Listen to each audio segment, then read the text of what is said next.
Yes, good evening. Welcome back to Spurs Unleashed. This week we've swapped someone with no hair for someone with no hair. Welcome. Iggy is replacing Has for tonight's show. We've got Tottenham Away across the bottom. We've got Football Heritage TV across the top. Stel, Will, Iggy, how are you, lads? You all good? Yeah, I'm all good. I'm all Doing good. I'm all good. For all the Has fans, apologies that he couldn't be here tonight. I hope I replace him adequately. We've got the better swapped looking version. So yeah, I we have to swapped agree Has with with Will. Eye Candy. Eye Candy has come into the show. And Stel, I hope you're okay after your traumatic library experience. It sounded absolutely awful. Hope you're okay. I'm not repeating the story, but yeah, I'm okay after becoming a member of the library for no reason at all. I don't know what's worse, that story or your red shirt. Still going to the dark side. There he is. Look, there he is going to the dark side. Big up to absolutely everyone inside. Perchy, how are you? How are you? I'm right? good, thank you very much. I'm Good. I've spoken to you plenty today, so I know you're okay. But everyone else, Yeah. just so you know, Perchy is okay, and I am fine. Thank you for asking. Everybody, it's the 21st of December. Everything should be winding down, and it's all gone a bit mad. Transfer news, Super League news. You've got. Who is it? We've got Fabrizio Romano telling us that we're in talks with Todibo. You've got Ornstein telling us that there's no chance we're going to actually sign him in January. All good fun. We're here as YouTubers to pick all of this apart. Where to start, gentlemen? Before we do, smash the like button on your way in. You know the rules. Come on, please subscribe to Tottenham Away. If somebody would be so kind to put their link into the chat, that would be absolutely wonderful. And subscribe to Football Heritage TV. We are 20 odd away from the 12K. We will be giving away a free shirt when we get to 12K. So let's see if we can do it tonight. Just 20, I think it's 22, 21 or 22 to get there. Let's start. I want to start with you, Iggy, as our newest member of the Spurs Unleashed family. And we're going to talk about, it's the only place to start. Today's breaking news that the Supreme Courts, the High Courts, whatever you want to call it, have overturned UEFA and FIFA's decision to block the pathway to create a new Super League. The Super League company are saying we're going to create something else. It's going to be new. It's going to be better. And already today, we've had Bayern Munich, Tottenham Hotspur, Man City, Man United, La Liga, the French Football Federation, the Premier League have all come out and said, nah, we're not doing it. Where do we start with this, Iggy? What is going on with football? Football's all money, mate. It's all money. Everyone's making moves. It's like a gangster's paradise out there. Everyone's just like making moves against each other, and it's just the most powerful end up winning. It's an absolute shambles. And I was having this conversation with one of my colleagues at work today, and I feel exactly the same way as when I said it. I said it's making me like football less and less with every passing moment. It's just I view it so differently to what I first the reasons I fell in love with it. I can't even begin to imagine what the younger generation, how they're viewing football today. Honestly, it's just like, you know, it's the power of wills, isn't it? It's whoever it's all about control. That's all it comes down to. It's who can control and dominate and have the monopoly for as long as possible. I don't know what it does. I know what it's doing for the elite, but I don't know down the pyramid of football. I don't know what it's doing to that, or what it's going to end up doing to that as a result of it. Yeah, I mean, Will, let me come to you. The debate that I've seen on all social media today, as we're probably going to debate this now, is some people like the idea of a Super League, other people don't like the idea of it. Isn't the question, more importantly, Will, can they ever get this off the ground when you've got all of these governing bodies, all of these super powerhouse clubs, chucking Spurs in there, all of these powerhouse clubs coming out and saying, no, we don't want any part of that. Is this a non-starter? yeah, I mean, look, Fabrizio Romano's page today on Twitter has just been covered with club statements like, you know, you've got Copenhagen coming out. Who invited them in the first place, right? Why is Copenhagen rejecting something they were never invited to? So hey, that might have been the weirdest club that rejected him. Pescara in Italy rejected him. But hang on, Will, before you say that, their new proposal, for anyone that hasn't seen it out there, I'm not saying you guys haven't, the new proposal was that the Super League was going to be 64 teams. Now, if you're running the Super League concurrent with the Champions League, which will have however many teams, surely that's a case that teams like Copenhagen are going to be somewhere in and around this mix, right? 64 teams. Yeah, I mean, I don't know about that, but 64 teams. I mean, that would be that's quite a bit. That's quite a lot of teams. Yeah, I like the other ones. You know, when it was just 20. Look, I mean, look, I'm an American, right? So I don't have an emotional investment into the English football pyramid. Would I mind seeing Super League with the 20 top teams in Europe playing week in, week out like the Premier League for 38 games a season? Yeah, I would. It would be fun. So yeah. I mean, look, there's loads of ways of looking at it. I mean, Stel, I think that the numbers banded about, I'm sure you've seen it today when I believe they're talking about a something gold and then blue. I can't remember what the first word was. What was the first? Star, gold and blue. Star, gold and blue, 64 teams. I mean, literally, aren't they turning around and basically saying now between that and the Champions League that nearly every team in Europe is going to be in Europe, if that makes sense? Like, aren't we getting to the point where it doesn't actually mean anything anymore? I don't get why they're messing with it. Like, when you do something, there's always a purpose to it. So is it a couple of clubs really want this because they feel it's the only way that they can financially compete with the Premier League clubs? Is it because other clubs feel that they're not getting their share of the financial pie? What's driving this, and who benefits? Because for me, call me old school, call me a legacy fan, whatever. I don't care. I grew up in an era where you don't play for the biggest prize in Europe unless you can prove you're the champion of your country. Unless you're champion of your country, you don't go and play for the biggest European prize. So if you won the European trophy, the European Cup it was called, you were genuine kings of Europe. It's not like now you finish fourth and then the following year you can be kings of Europe. Well, you're the kings of Europe, kings of your country, are you? And I think this is where it went wrong. This is why I like the Cup Winners' Cup. You've got to win the FA Cup, and then all the various FA Cup versions around Europe, you all go now and play who's the king of the domestic cup of Europe. And I used to like that concept. I don't understand why we got rid of it, because back then the European Cup was super hard, the UEFA Cup was super hard, and the Cup Winners' Cup was hard. So no matter what European trophy you won, you were a top. When Spurs beat Feyenoord to win the UEFA Cup, that was a serious thing to do. Those teams were then. Now, you win a Europa Cup, it's okay, it's still good, but you win a European Conference League, no one cares. So West Ham fans care. West Ham fans care. Savva, if Spurs win it, we're having a bus parade and I'm there, right? But the sure. No one cares. Cut forward to a year when Stel's down the high road, pissed as a fart with his top off. Love it. Blair's the lot. But the reality is, if we beat, FC Metz, or we beat some team from Malmo to win it, it's not really. The Europa is only interesting from the quarterfinals onwards, really. When you think about it, it's before then. There's no interest. See, if I was going to propose a Super League, what I would propose would be just adding another tier to the pyramid, and it would be a continental plus England pyramid rather than just a national pyramid. For example, you guys in Europe, you've got smaller countries, right? It's not like the United States where we got 350 million people living here, and it's a large landmass, right? And teams, like say NFL teams, if you got LA that's going to go play New York, they got to take a 6-hour flight just on a normal day on the weekend. Same thing with baseball teams; they got to do it 2 or 3 days. So, I mean, for me, it would just seem like you just add another pyramid on top of that, and you take maybe the Premier League now becomes a second tier to a European league that's on top.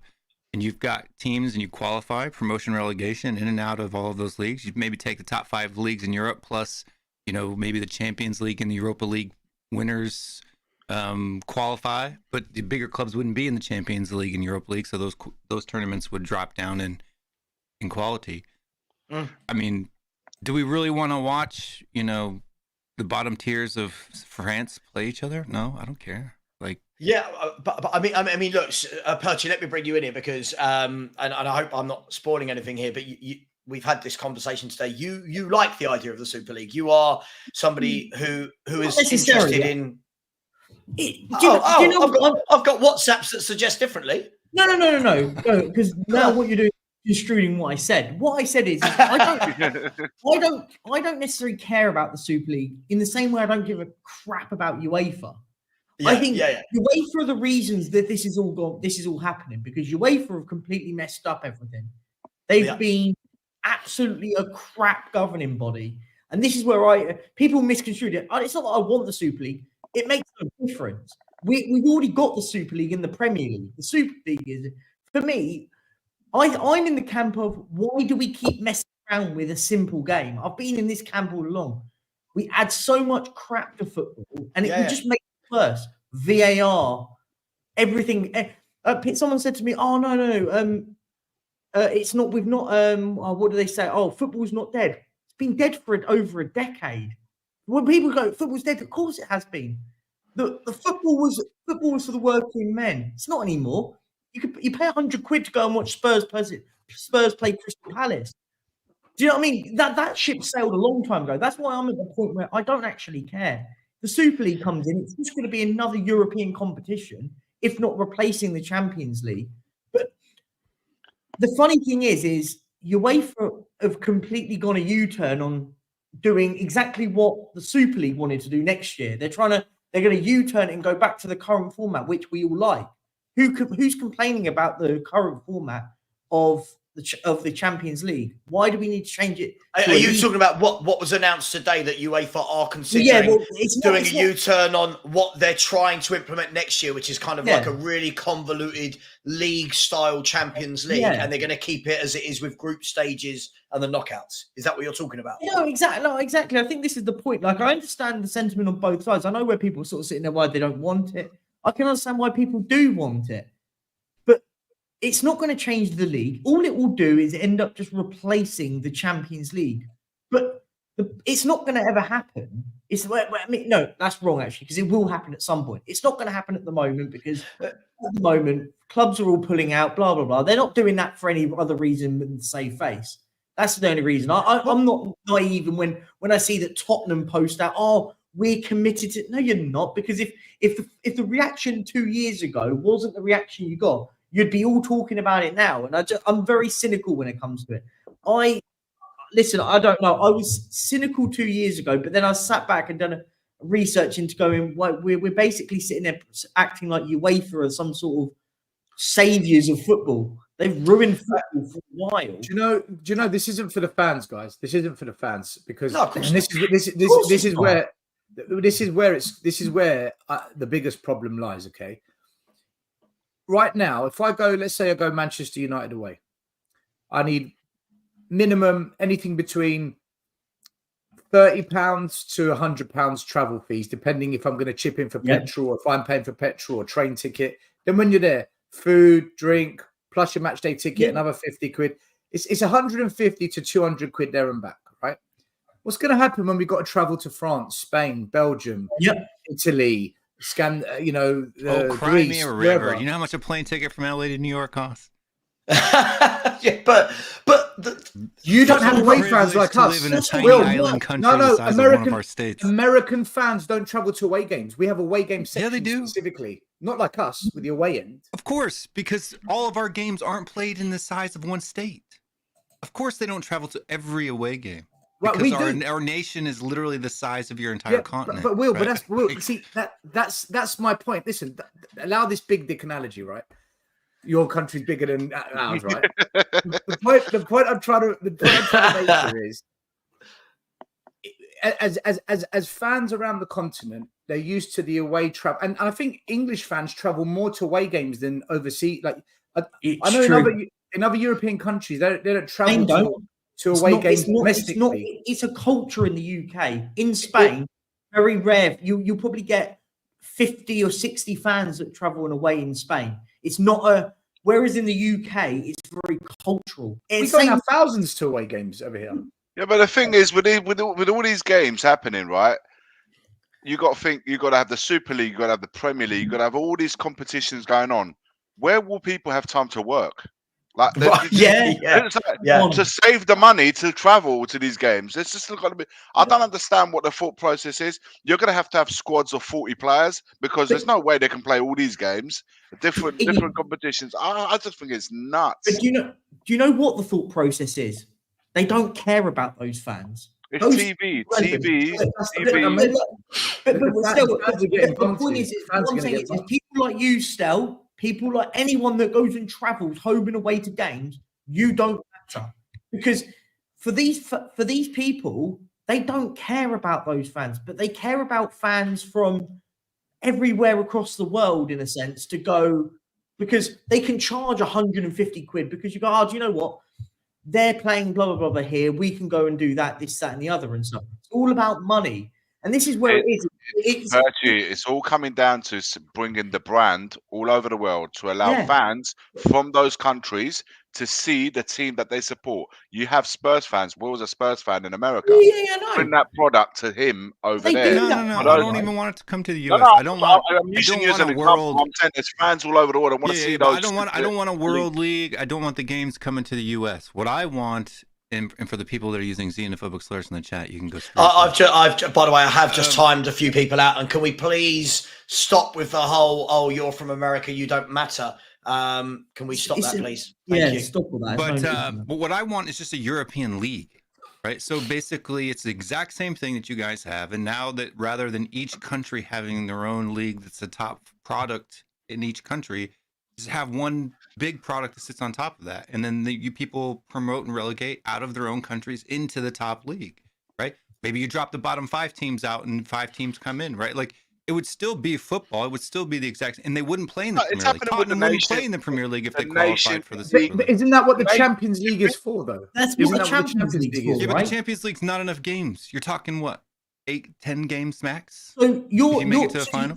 So Will, just to clarify, you're suggesting that I'm just spitballing that the top 5 teams of every league in Europe get promoted. Just hear me out. And they move out of their national league and go to a European league. Yes. For example, so that, in essence, let's just say Tottenham are one of those 5 teams. They may not, but let's just say they are for this conversation, which means that Tottenham now won't travel to games like Crystal Palace, Chelsea, if they don't finish in the top 5. Assuming we're in that top 5 bracket. Yeah, no. I'm just saying. Give us more chance of winning the Premier League, though. But that's what I mean. So what we're doing is what we're Daniel doing. Levy, hang on. We are nullifying the quality. So in essence, then the Premier League devalues. So realistically, what we're doing is we devalue the Premier League, and then what it ends up doing is that all the best teams end up playing in a Super League, whatever you want to call it, and then. Can I ask a question though? I just want to confirm, right? So I maybe I'm ignorant, maybe I'm an idiot, whatever. Probably all of the things above. This Super League they're talking about though is instead of their version of the Champions League, right? So the British teams would. Yeah, I'm against that. Sorry, the teams would still be in their respective league. So the Spanish teams would still play La Liga, and then their midweek games would be European Super League instead of Champions League. We've got that already. Am I right? But we've got that already.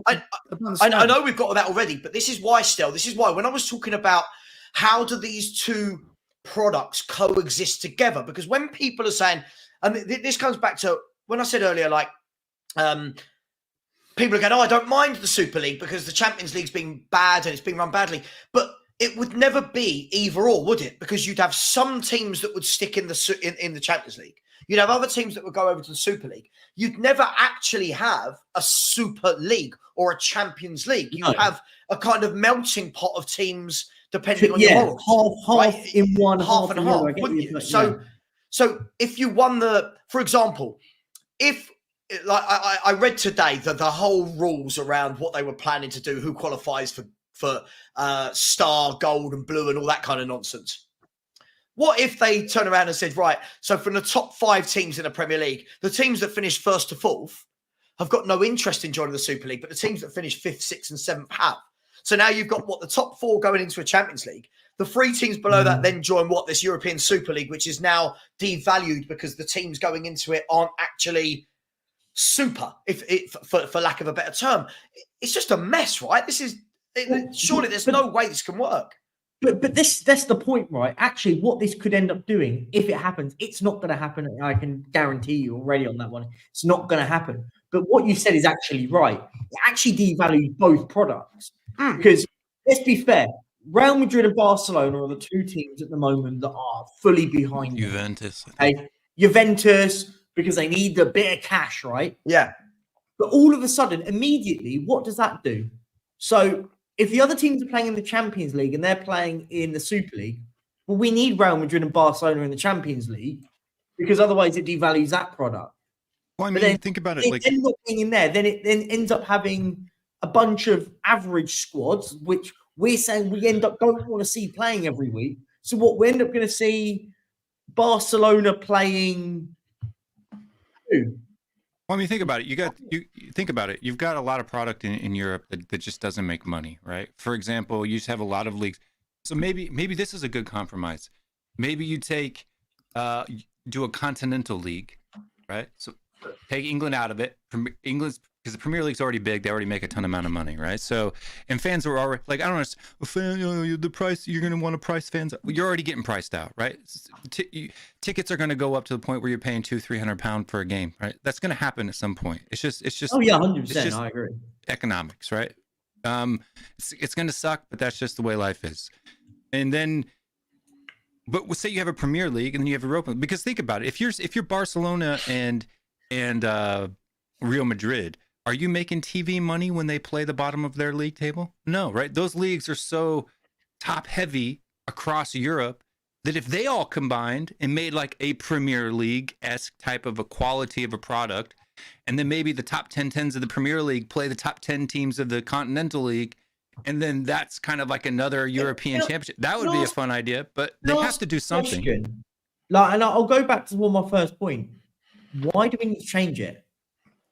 No, but it's not changing it, Perchy. The Premier League not changing. We're talking about changing what's happening right now. No, but we're not. On their products. They're maximizing on the product and the marketing plan. What I never understand is with the money that they're going to be regenerated, because this is all about money, guys. Why do they need to make so much money out of fans going into the stadium when they're already selling the product out there and making absolute fortune? Yeah, but Iggy, when Perchy says, why do we need to change it? Surely we're talking about two different things here. It's not UEFA that are trying to change it. No. Right? No. It is what they called A22 or something. It sounds like a really shitty boy band. It's Barcelona, right? Madrid, and Juventus. Those three things are the ones who are spearheading because they're falling behind the pecking order, like PSG and they're powerful. They're falling behind. Purchase mentioned PSG doesn't need money because because of who their owners are, right? So they're not in a problem. The thing is Juventus or Barcelona, Real Madrid, right? The Barcelona and Real Madrid are what, like half state owned, fan owned or whatever. Like there's a conglomerate of different pieces that owns that. They need money. They need TV revenues. And to be honest with you, I'm sorry, but like the United States, the Premier League is the largest. There's more views on the Premier League than there is from the MLS, than there is from any other league in the US. The Premier League is the main product for even Americans in the United States, right? So the Premier League has actually caused this problem. The Premier League, being as successful as it is worldwide, has caused and taken TV revenue share away from these other leagues, right? Nobody really ever watches, like I might watch a Clasico. To be honest with you, I don't watch Spain that much anymore. I watch a lot of Italy because a lot of American guys play there. I'm just not interested in Spanish football, to be honest with you. I find that most of the games are boring, not worth watching, unless it's the top clubs playing each other. That one hurt. That one hurt deeply there. Yeah, but I mean, think about it. If there was a continental league, how long does it take to take a train from, say, Paris to Barcelona? Paris to Barcelona on a train. I want to say 7 or 8 hours. 7 or 8 hours. You need to get some bullet trains, but but that wouldn't cost you a ton of money. The speed trains in Europe are very good. How it takes you 7 hours on a train to get from Barcelona to Paris? It may not be that much. I've done Grenoble to Barcelona, which wasn't as long, as a little bit shorter than that, but it's not as far. But no, but listen, I think the thing is for like, but this is the point, right? I actually get what you're saying. I actually agree with you, but the problem is Premier League teams have pulled out of this all. So the product then for now they have. Huh? For now they have. Now they have, yeah. But we're talking about now in the sense of it. But for now, Yeah, they six pulled out. hours 45 minutes. It looks like direct train. Yeah. Hey, So Can I say the Renfe is very good round here. do you know that one massive issue for any kind of Super League to get off the ground, if you want clubs to then all go to another European type of setup to cover the continent, is each country has got its sovereign power.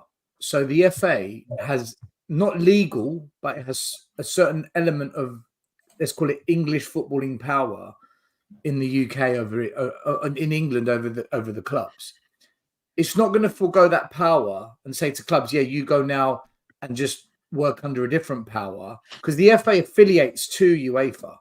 The English FA is a subsection of a European FA called UEFA. So for this new project to work, you need a new governing body. Once that happens, you're now taking sovereign power away from the countries. okay, Are clubs and fans going to accept that? Because the reason I'm saying is just the whole Brexit thing of take back control. Is that not kind of what's going to happen with all these European countries? And you no longer have that legal stance in your domestic country. See, the Premier League started this because the Premier League broke out of the FA, right? Yeah. Out of the Football League and started their own thing. That's why the Premier League. I agree. Why did the first But the division of FA England need to become the Premier League? Because No, it went Will, you're private. right. Will, you're right. But the FA, but you're right. It has broken away, but the FA still governs the rules, the sanctions of those for as clubs. long as the Premier League wants to play by their rules. Yeah. Correct. But if the Premier League breaks away, then because what I see is a situation where governments step in. Governments already tried to step in and take control of football. It was, hasn't our government done that today? Still, our government said today, didn't they, that they're going to be implementing a I can't think of the actual word. They're sort of going to punish people that are going to try and break away. They're going to have they're going to act as like the bouncers really of a club. So That's fascism, right? It's insane. Talking about punishing people, there's over 245 people in here and 57 likes, which is absolutely shocking. That is like Gregor Raziak conversion rates. We've got to sort that out. Go and have a like party. Smash the likes. Please go and subscribe to Tottenham I gotta Away. make something clear real quick. So this nasty AFC, I didn't belittle any fans that can't afford anything. I never mentioned fans that can't afford anything.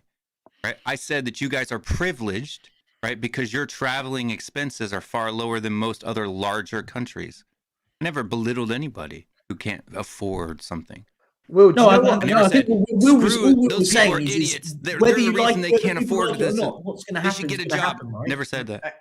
Will, do you know what? Another issue here is that, like, to compare it to America. In America, regardless of what happens with your teams, you're all Americans. You pledge allegiance to the flag of America and whatnot. In Europe, most countries hate each other. When the Brits go to France, the Brits go to Germany, it's like bang. No, that's not true. Germans play the Italians, bang. Or England, you guys are in European Union. They're all European Union countries. You're already financially, nationally, sovereignly united. But the fans, the people, there's no difference between. But what I'm saying is states don't like each other either. Dude, I don't like people from California. West Ham go to bunch Frankfurt. Of hippie weirdos. Like I don't like them. West Ham fans go to Frankfurt. They get ambushed by the Frankfurt Except for Cube, she's ultras, right? Yeah. What I'm saying is, if you've got lots of now travel and commute of Europe, I can see. I'm not saying it will happen, but I can see a situation where the hooligan element will rise again. You're gonna have that kind of manifesto. Good. It's more fun.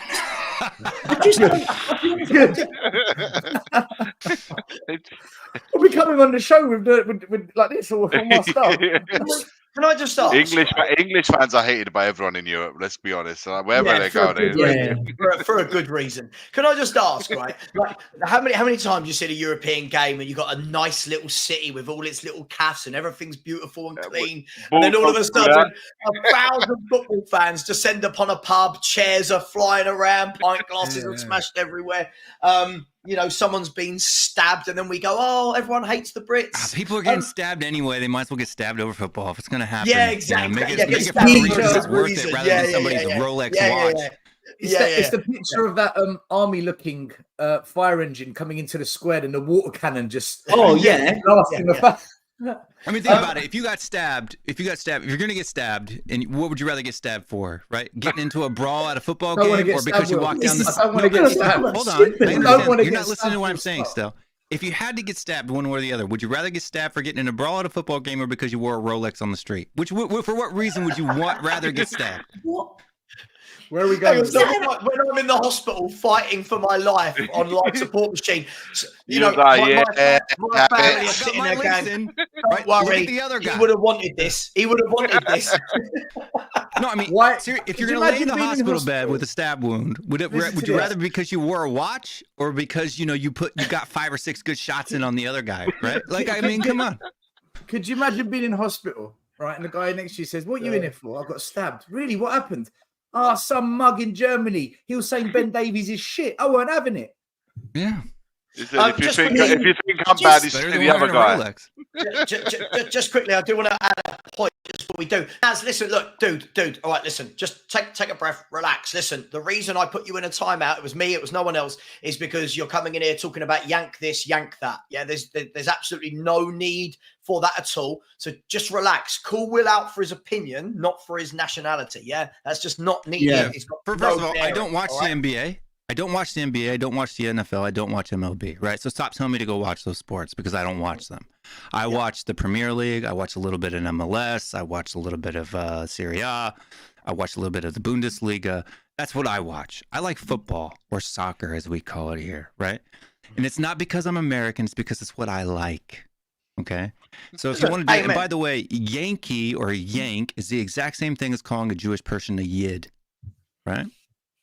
Amongst themselves, they can do it. We can say Yid Army, right? We got the 11 Yanks. That's what we do that. But it is a derogatory term for Americans, right? So don't use it unless you're my friend, right? If Stel wants to call me a Yank in a joking manner, fine, not a problem, because I'm not taking it as offense. Some weirdo in the YouTube chat who doesn't know me at all, yeah, I'm offended. So don't say it. Absolutely. So let's keep it football. Guys, just quickly, in terms of, look, let's go back to the point of, they brought this out and all of the statements that came out this morning were, no longer will we be held. It was like all of these really powerful, meaningful statements about no longer will football be held captive and everyone's now free. And then all you've got is the big, like as I said, Man City have come out, Bayern Munich have come out, La Liga, France, Man United, Spurs have all come out going, we're not having any of it. Do you see a way, guys, where this is almost not going to be trying to rival Europe, where they're going to go further afield, i.e. they're going to get into bed with Saudi and start putting some of those big clubs in, some of those clubs in as well for the money, and because otherwise it can't get off the ground, can it? It can't. If all the powerhouses of world football say no, it's dead, right? So does anyone see that could happen? Well, yeah, for sure, that's a risk, because if those countries don't have, they want the economic and TV and popularity of having that level of sport, right? So when they start, you've already seen the amount of players that they bought this past window, and that's just 1 year. Imagine if they got into this Super League with Real Madrid, Barcelona, and there's pumping billions, unfettered amounts of money into this thing, right, from the Middle East. Where are the players going to go? Where the money is. That's where they're going to go. But I think the problem at the moment, right now, I don't think it has any legs at the moment, because all the clubs at the moment have pledged this allegiance to UEFA, and I found, by the way, the statements from the clubs a bit wishy-washy. They all looked a bit copy-pasty for me. They all kind of seem to be worded very, very similar. Like, we'll change the words if they won't realise it. The one thing I'll sort of go back on it, but the one I did find amazing was, did anyone see what the PSG owner came out and said? Brilliant. I loved it. When he said, he basically came out and said, it's a bit ironic for Florentino Perez to have those conversations with the Champions League trophy behind him. That was funny. I was like, he's got a good point, right? He's got a great point. Real Madrid have, sorry for the cheesy comment, have football heritage, right? Purely, like, they are the team known for Champions League, right? They are the team that you always go, oh, even if they're fifth or sixth in La Liga, or still fancy Real Madrid to win the Champions League. And they're the driving force behind, well, we think this is a great idea. And it's like, hang on, that is a bit pot kettle black, isn't it? It just doesn't make sense. Like, I think what it does, the problem is like, as I said to you, from my opening bit with it, as I said, I think UEFA are not a part of the problem with all this, where it's all stemmed from. They are part of it, where it's all come from. But the biggest issue with is what happens with these clubs. Barcelona and Real Madrid, this is all being, they're the ones provocating all this, coming out with big speeches and stuff on telly at the moment, that both of them are still in the Champions League. They're still in the tournament that they want to get out of. Like, it doesn't. They'll probably end up out now after this. They'll probably get done This over. this is my point, right? If they cared so much about You're right, because UEFA must feel really betrayed by them. But at the same time, if you got all these people and all these teams that are meant to be tight with UEFA and want to break away, something about UEFA isn't right, surely, because 100%. as a UEFA, you've got to be doing everything to try and keep it as much as possible. You know, just within. I don't know. I think that change has to happen. Something ain't sitting right there. I don't know. Iggy, I actually agree. I think change has to happen. See, Bryce is a friend. It's okay. I don't know what the answer is, but there has to be change that does happen, right? Because you're, in a sense, you've got to accommodate, in a sense, for these guys, whether you people like it or not. And we all talk about a fair game. Football's not a fair game. We can't be all naive to thinking that football's a fair game. It's really not. No, it isn't. But you're looking at the 5-6 leagues, right? You've got the Premier League who set the stall out for everyone in terms of how much revenue they have. All the teams, all the clubs owning their own stadiums in Europe, in Italy and in Spain. Not everyone owns their own stadium. So how do these guys keep up with the likes of the Premier League? How do they stop the Premier League fishing into their leagues and nicking all their players? And the gaps, they have to do something to Vicky, try and bridge the gap a little bit. Can I ask you, and again, apologies for my ignorance, but obviously in 1992, I believe it was, right, the Premier League started, 92, 93, sometime then. And England created this, right? We created this Premier League. And it was Sky Sports telling everybody every minute of the day that every other team in the world is crap and no one can do anything good other than England. And it's grown and grown, and the marketing's been brilliant. What's stopping Spain, Italy, you name it? What's stopping the other big leagues in the world doing that? Well, why can't they do that themselves? Listen, I'm not sure. Politically, they're behind everyone else. They always have been. It's not just in football, but just generally. We're not getting into too much politics on it. But a lot of the stadiums in Italy, I can speak for it. A lot of their stadiums, only Juventus own their own stadium. Everybody else are all council owned. So you got a lot of teams that share, Milan, Inter, Roma, Lazio. They all share, so they all cancel. So they can't break away and build their own stadiums because they don't. First of all, the council themselves block them from doing it because what would they do with their own stadiums if they go break away and do and make? So there's a lot of internal fights. So and then the product, the quality of the product, the players that they have within, they get nicked because they're off. Who can offer the money that's Saudi? Look at what's happening in the Premier League now. The Saudis have come in and nicking a lot of our players now. Because why? They're offering shitloads of money more, and the quality of football isn't anywhere near as good as it is. But the players are still going over there because the money is really good. So it's just it's a cultural, it's a political, it's a lot of things. And you know. And also, England have always been miles ahead, and the product itself has always been because they offer the most money. That's why they attracted all the footballers first and foremost. And here, the advantage always, which generates most revenue for each club, is that all the stadiums are owned by their own clubs. That's what look what's happening to Spurs with their new stadium now. It's the amount it's generating compared to the old White Hart Lane. Look at the difference. Yeah. That's what they want to move into. It's not about. It's becoming less and less about winning trophies at the end of the year, and more. It's just how much can we make from our brand. That's all it is. Yeah, no, absolutely. I mean, Stel, let me bring you in here. Just we'll round off in the next couple of minutes the Super League chat. But do you see in any way which this? I mean, if we call this round 2 because they failed in round 1, do you see any way in which this gets off the ground? Do you see any way at all with all of the big clubs pulling out already? Only if the owners of the clubs are having private conversations, and this is just for show. Because one thing we do know about all these owners, they're money hungry. They're going to want to cash out one day. Look, if Levy sees an opportunity where this takes off and he can sell Spurs for £8 to £10 billion in 5 to 10 years' time, it'd be stupid. It'd be stupid as a business owner not to do it, right?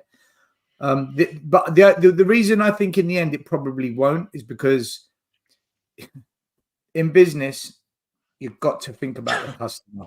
And if you push the customer away, you lose your business. And I just don't see an appetite from fans for this to go ahead. And they're the ones you've got to convince. So, yeah. But do they really?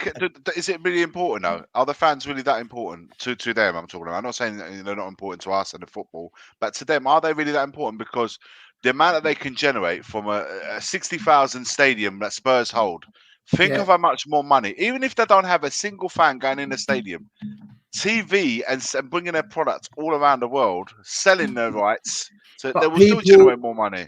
People don't want to sit there week in, week out watching a football game without the atmosphere, the sound, the cheering, the booing of fans. The match day build up. You can buy those fans. You can have actors in a stadium. Well, then it's like the Qatar World Cup. You can put the noises in the speakers. World Cup where you're paying locals to wear England kits. Exactly, but it's happened already. You can have speakers playing in the stadiums, generate the noise. I think the sport dies if you. It's already dead, man. From what you've said, you're right. You don't need fans, but in terms of PR, it would be a disaster if you had communities around clubs protesting, kicking off. That's the kind of negative press that sponsors don't want to associate with, that corporates don't want to associate with. Then you lose a different income stream because people don't want to associate themselves with something that's toxic or negative in the media. Yeah, look, guys. I mean, sorry, go on, Perchy. I was going to move it on, but if you want to have one last say, I'll quickly just give my 50 pence and we can move on. But I'm kind of in the middle. I kind of get what you're saying. But I kind of sit there and think, will it though? I hear it at the moment, right? I hear it. I'm hearing a lot of this where everyone goes, I'm not going to watch Tottenham if we're in the Super League. It's rubbish. I'm not watching Tottenham now. We're all going to be watching. If Tottenham are playing Napoli, then they're playing next week, and they're playing Barcelona, and then the week after that, they're playing Bayern Munich. We're all going to be watching it. I'm not one of these. I'm not going to watch it if we're in the Super League. It's morally wrong. And of course, let me precise because I realised what I've just said. I need to. I'm not watching Tottenham as is. I'm not going to the stadium to watch it because of the prices. That I'm making a point of not going. Right. I refuse to pay that sum of money to go to the stadium. That's what I meant about not watching Tottenham. Of course, I'm watching Tottenham. No. I know. It's you not in the stadium. I refuse to pay that money. I don't think this whole thing is about. They don't care necessarily about. They don't give a shit if I'm going or if Stel goes or Will, you or anyone. Whether we like it or not, they will sell out a stadium if Tottenham are playing Real Madrid on a Saturday at 3:00. It will get sold out whether we like it. If it's not for people that are going to, or if it's just going to be someone will pay the price. Yeah, someone's going to pay the money. Yeah, but Perchy, that's not the disagreement. My argument is whatever anyone thinks or says, the whole Levy out thing last year got to them. It got to them. He even came out and made an issue of how he felt uncomfortable with it and how he made mistakes because the fans were getting to him, and he used us as an excuse. If you suddenly have that on a mass level at every club, then you've got a problem. And listen, as much as we might not like owners of clubs, they're human beings. They might mask and control emotion. Doesn't mean they don't have emotion. You can break these people. No one wants to be hated. No one wants to be turned against. And this is what will happen. And then sponsors will look at it and say, do we really want to attach to this? Is this the brand we want to attach to? And the answer is no, in my view. Okay, Stel, I'll flip that for what you're saying 1 second. So fans, there was no UEFA, and then you're saying that there'll be the only European games just to watching European football is the Super League because every team has gone. Let's just say in a different universe, every team goes, we're in it. but then we go, Spurs aren't going to get involved in it. Would fans be going, do you know what? Morally, that's the right thing. Cool. When we're sitting there going, oh, well, we could have gone and played in Europe, and now we're not, we've refused not to. Is it just at the moment because everyone's saying no to it, and that we've already got something in Europe is why we don't? If we didn't have any... It depends on your club, because if we go and join this project, we're going to be the Nottingham Forest of it. No, I get that. I get that. We'll be relegated out of it in year one. We're not even forcing it off. Could you imagine us mixing it with them not every week? You could just let everyone go into the Super League. You stay in the Premier League. Actually, you might have a chance of winning the Premier League. We can't beat West Ham. We can't beat West Ham at home. Yeah, that's true. Yeah, good point. Well, listen, Okay. let's move it to Tottenham Hotspur then, shall we? Before we do, everybody, just quickly, everybody, come on, it's nearly Christmas. Could we please keep all the chat, football chat? Yeah, I'm seeing so many different conversations about nonsense. Keep it football. But what is also nonsense is there's 267 of you in here. There's 93 likes. Come on, people, smash that like button. Subscribe to these guys below us at Tottenham Away. Somebody please put it in the chat if they'll be so kind. The link to Tottenham Away. And please keep subscribing to myself and Perchy. We've had a couple of subscribers today, and we are now only 19 away from the 12K. So if anyone would be kind enough, the link is in the chat, and we appreciate you. Will, I'm going to start with you on this, okay?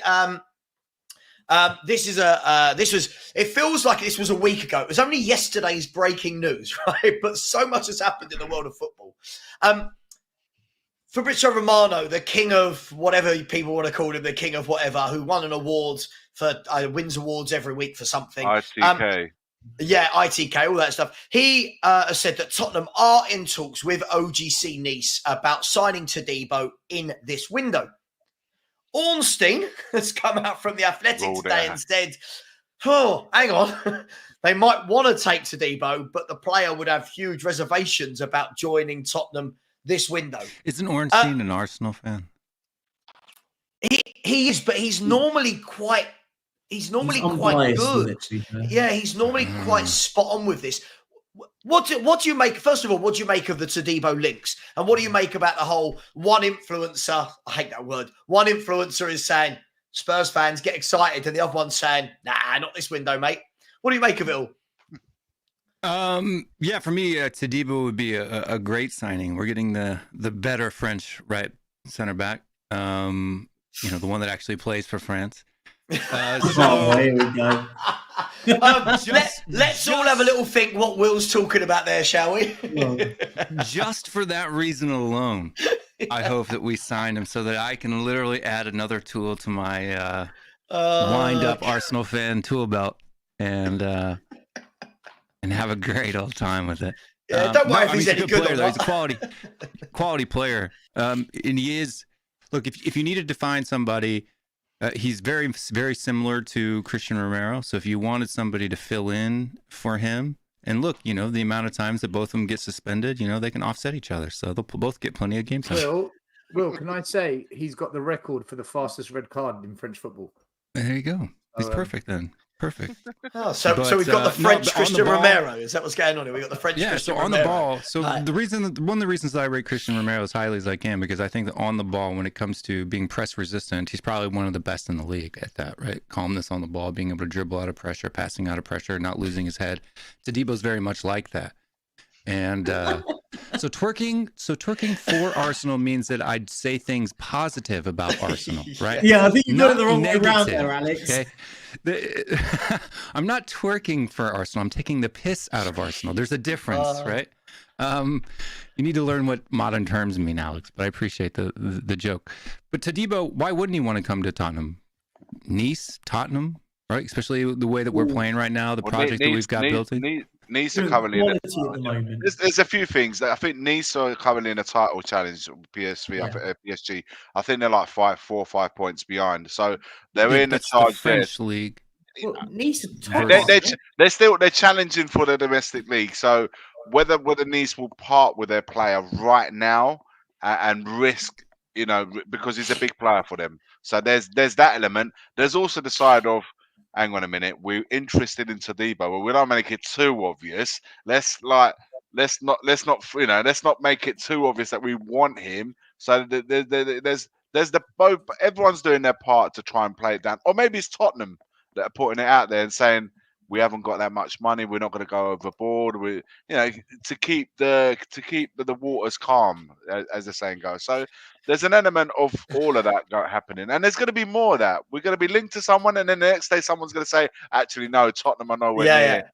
There's going to be that. It always happens. Here's I've already seen people in the chat, but I've not just the chat, but I've seen people say this online in other areas too, right? Like even on Twitter. The Nice owner is going to invest in Manchester United, or might invest in Manchester United, so Manchester United will get. Why? The Nice owner doesn't own the player. The player isn't beholden to whoever they need. Like if Daniel, you know what? Daniel Levy's going to invest in some club somewhere else. So that means Son Heung-min's going to go there, right? No, it doesn't mean any of that crap. The player goes where the player and his agent want him to go. He's not beholden to the owner of Nice. Who cares? Yeah. In fact, if he's looking to get out of Nice for whatever reason to improve his career, getting away from the current owner will probably be a better option for him than sticking around. So it's a silly thing to talk about. That's not a good logical reason as to why he wouldn't come to Tottenham. Tottenham is definitely a good club to join, in my opinion. 100%. I think they're a good club to join. It puts you in the Premier League. I'd rather join us than Man United right now. That's for damn sure. Yeah, and Chelsea and the rest of them. So I don't see why. Man United will pay wages that we won't. That's a sticking point. Why not? We're paying wages way above our normal. We're capable of paying. We're capable of paying the wages. We just choose not to. The guy's on like 75,000 euro a week in Nice. We could double that easily, and not even. You wouldn't even be. You wouldn't even be in the top 5. We just don't want to. That's all it comes down to. But this is what I mean. Like if he was told Man United or Tottenham, you're thinking, right, which club looks like it's going in a better direction? Which club currently looks like it's more stable? Yeah, all day long Tottenham. But at the same time, if Man United say, all right, we'll give you 300 grand a week, and Spurs say, no, we're giving you 150 max, as a player, you're probably going to go Man United because of the money. I mean, do you know what? It's an interesting argument, isn't it? Because I think if you are going to look at the two clubs. First of all, for how many years can we all keep talking about Man United like they're still the Man United of a decade ago? Yeah. But I'm going to contradict myself here and say they are still seen around the globe as one of the biggest clubs in the world. So I see both arguments. I think we're more appealing from hey, what's going on at the club is really, really good. It's in a good place. The project looks good. The process looks good. Come and join us. We're all happy. We're all friends. We're going to socialize and do all that. It's the equivalent of ringing up somebody in the office world and going, oh, come and join us because you know what? We go for drinks every night after work, and they don't down the road, right? It's that. The difference is, but Gen Z is all about vibes, though. Right now, that's what they're in.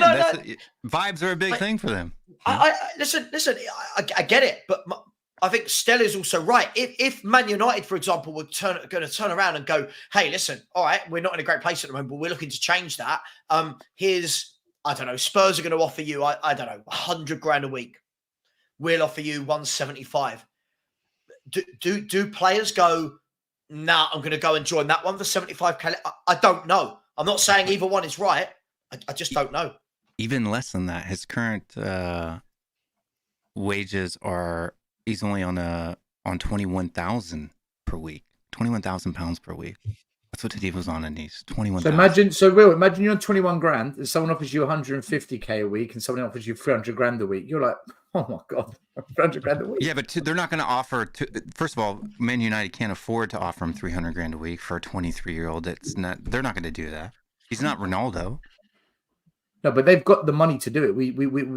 They're not going to. No one's going to offer Todibo 300 grand a week. But if they really, really want him, right? Their ratio of income to wages is higher than our ratio. We monitor around about 50%, 60%. They operate, I think, Man United around about 70%. So they'll do it. They've got a culture of doing it. Yeah, but are Man United even in the market for a centre back?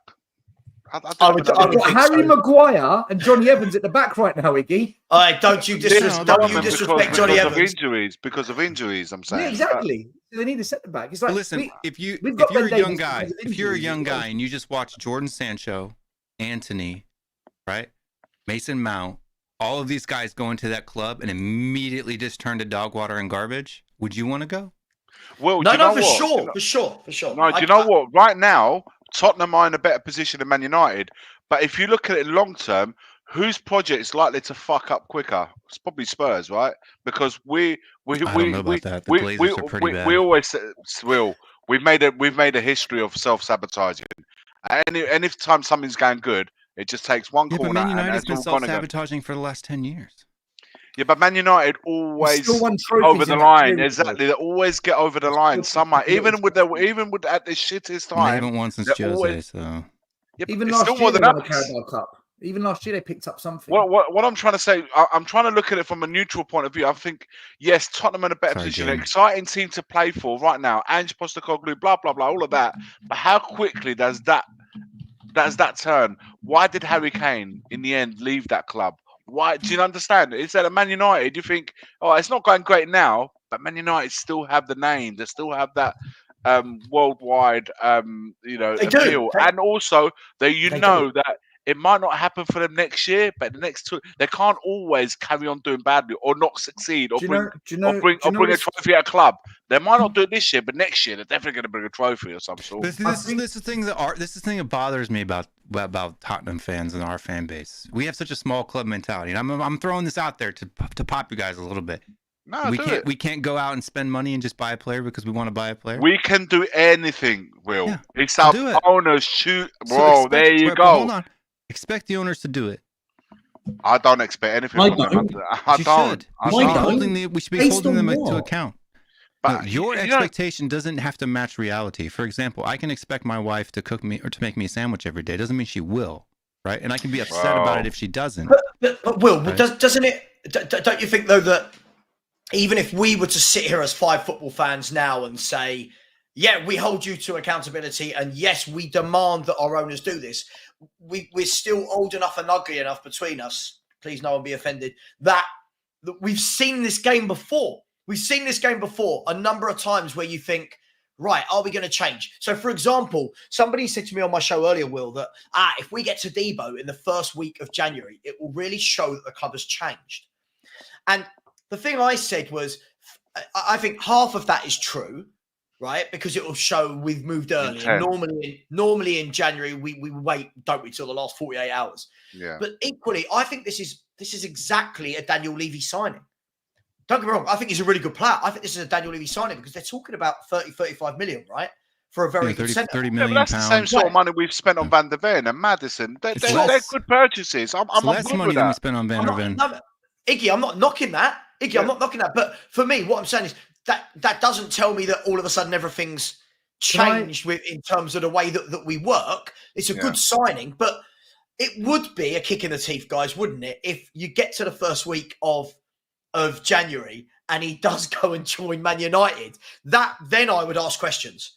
I would ask questions, knowing that we want him. See, I think this comes down to Ange Postecoglou, okay?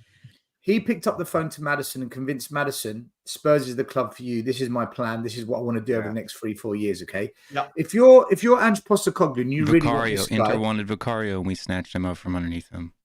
I think Paratici played a big part in that as well, the whole Italian connection in it. But you make a point. I think this is a situation where Ange picks up the phone, speaks to the player and says, Udogie came here as a young kid. He's been with me 3-4 months. He's now playing for his country. I've got Mickey van der Ven came to me. No one heard of him. He's now being talked about as one of the best centre-backs in the league. I've got arguably now people are talking about is Vicario in the top 3 best goalies in the Premier League. Come to me, be part of this. Let me elevate you and help elevate the club. And he's got to sell himself and he's got to sell the project. If he can do that, then there's no reason why Will's not right and we can get him. My only concern with that is if a bigger club comes in and just shows that they've got a bigger schwung than what we've got. A schlong. Every bigger time schlong than us. But there's no actual interest even being reported from always.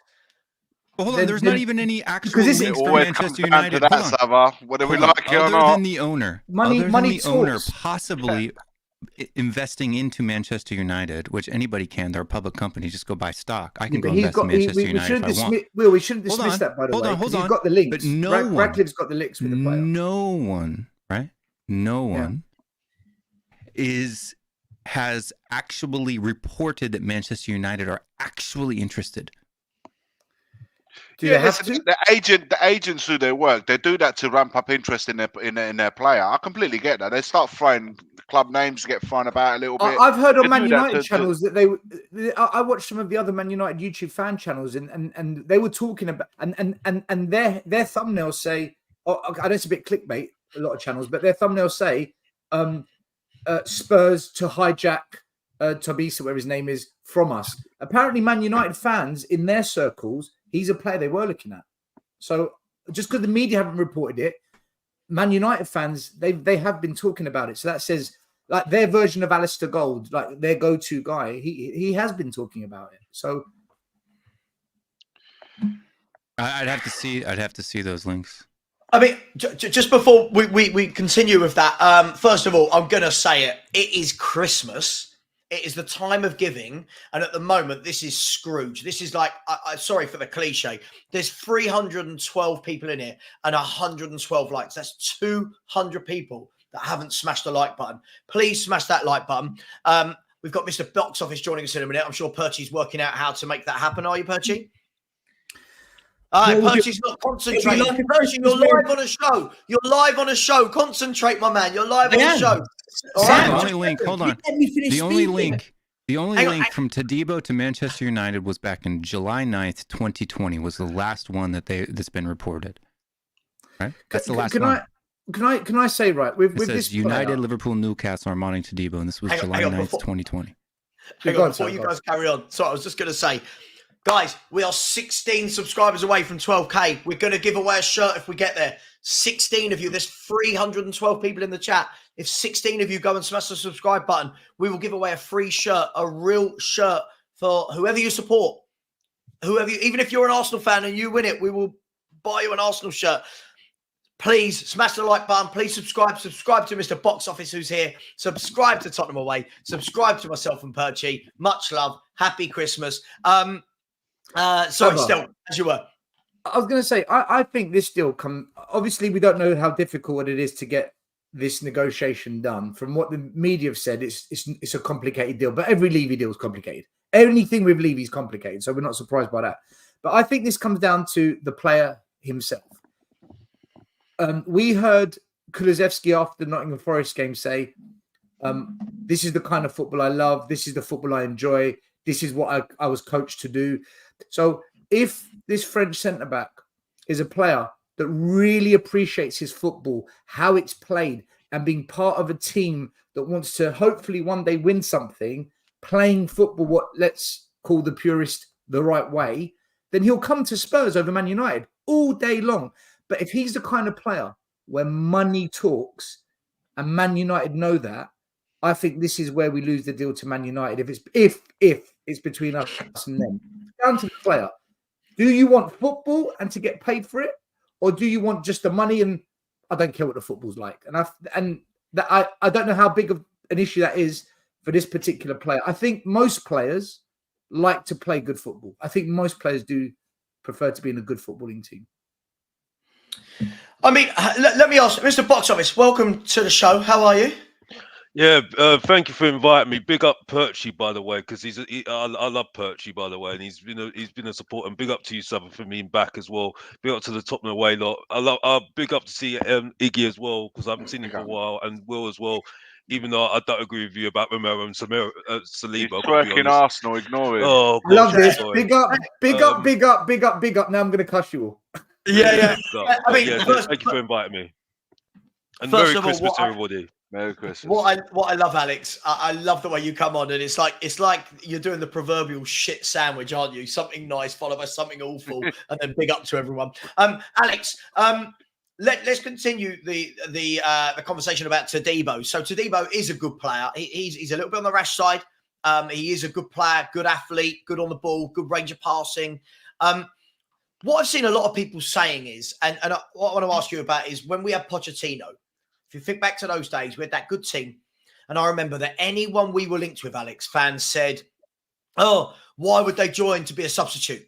Why would they join when they're not going to get in front of Eriksen, Kane, Son, Dele Alli, Wanyama, whoever it was at the time? Do we need to get out of that way of thinking, Alex, that rather than a player is coming to be a substitute, that it's about having options, i.e. how Man City have loads of top players and they rotate them and they're options and they play in multiple positions? Do you think we need to change our mindset? We have to, because that's what top teams do. The fact is, like I said, like the problem with Tottenham is, at the moment, all I hear is when Van der Ven's back, when Maddison's back, when's this player back? Well, top teams, when a player's out, another player comes in, they play well, and the player that's injured has to fight for their spot back. That's what top teams do. You know what I mean? And I put an example out. Remember Gareth Bale when he came to Tottenham, right? When he started playing really well under Harry Redknapp. Who was supposed to be in the left midfield? It was Crunchier. It was his main player. He was Harry Redknapp's main player. He loved him, absolutely loved him. He got bombed out the team, and then Gareth Bale taking his spot. And the funny thing was, Crunchier left Tottenham afterwards. You know what I mean? That's how it works in top teams. So I don't understand where we're coming with this. It's like I said before, it's like we keep on talking about people like Van der Ven, who's injured, who's got a bad injury, by the way, for a speed merchant, and we're worrying about him coming back. It doesn't work like that. You know what I mean? As far as I'm concerned, if this guy is what Ange wants and what the system wants, get him in. Because the fact is, we can have the same situation we had right now with the team, that can have the same issue we have later on in the season. And that could be the difference between us winning a championship. Yeah? Because I'm not being funny, right? This is a bang average league, yeah? And we are in a title charge at the moment, which is really surprising me saying this when it's a bang average league. Don't yeah? say that, man. No, Iggy, dark horses. You don't want to hear it. Listen, Iggy. I'm not saying this to saying this like other people saying it because we're better than everybody else. No, I'm not saying that. No, right? But the fact is, yeah, and this is for anybody in the Premier League right now, yeah, right? With Ange at the moment, with his system, right, and I'm saying this and I don't even like Ange, yeah, right, with his system and the way that we are playing, the way that we are, right, you have got a chance. The way that we are still fourth, yeah, when we should be nowhere near it, right? So we should be. Alex, I've got to. Sorry, yeah, I've got to. Go on. You know what? I hold my tongue for as long as possible. Right. Go on. I can't hear this title challenge. On this hat. Excuse me. Easy. Wow, that didn't go down well. Wow. On this hand over here, right? Over here, title charge, right?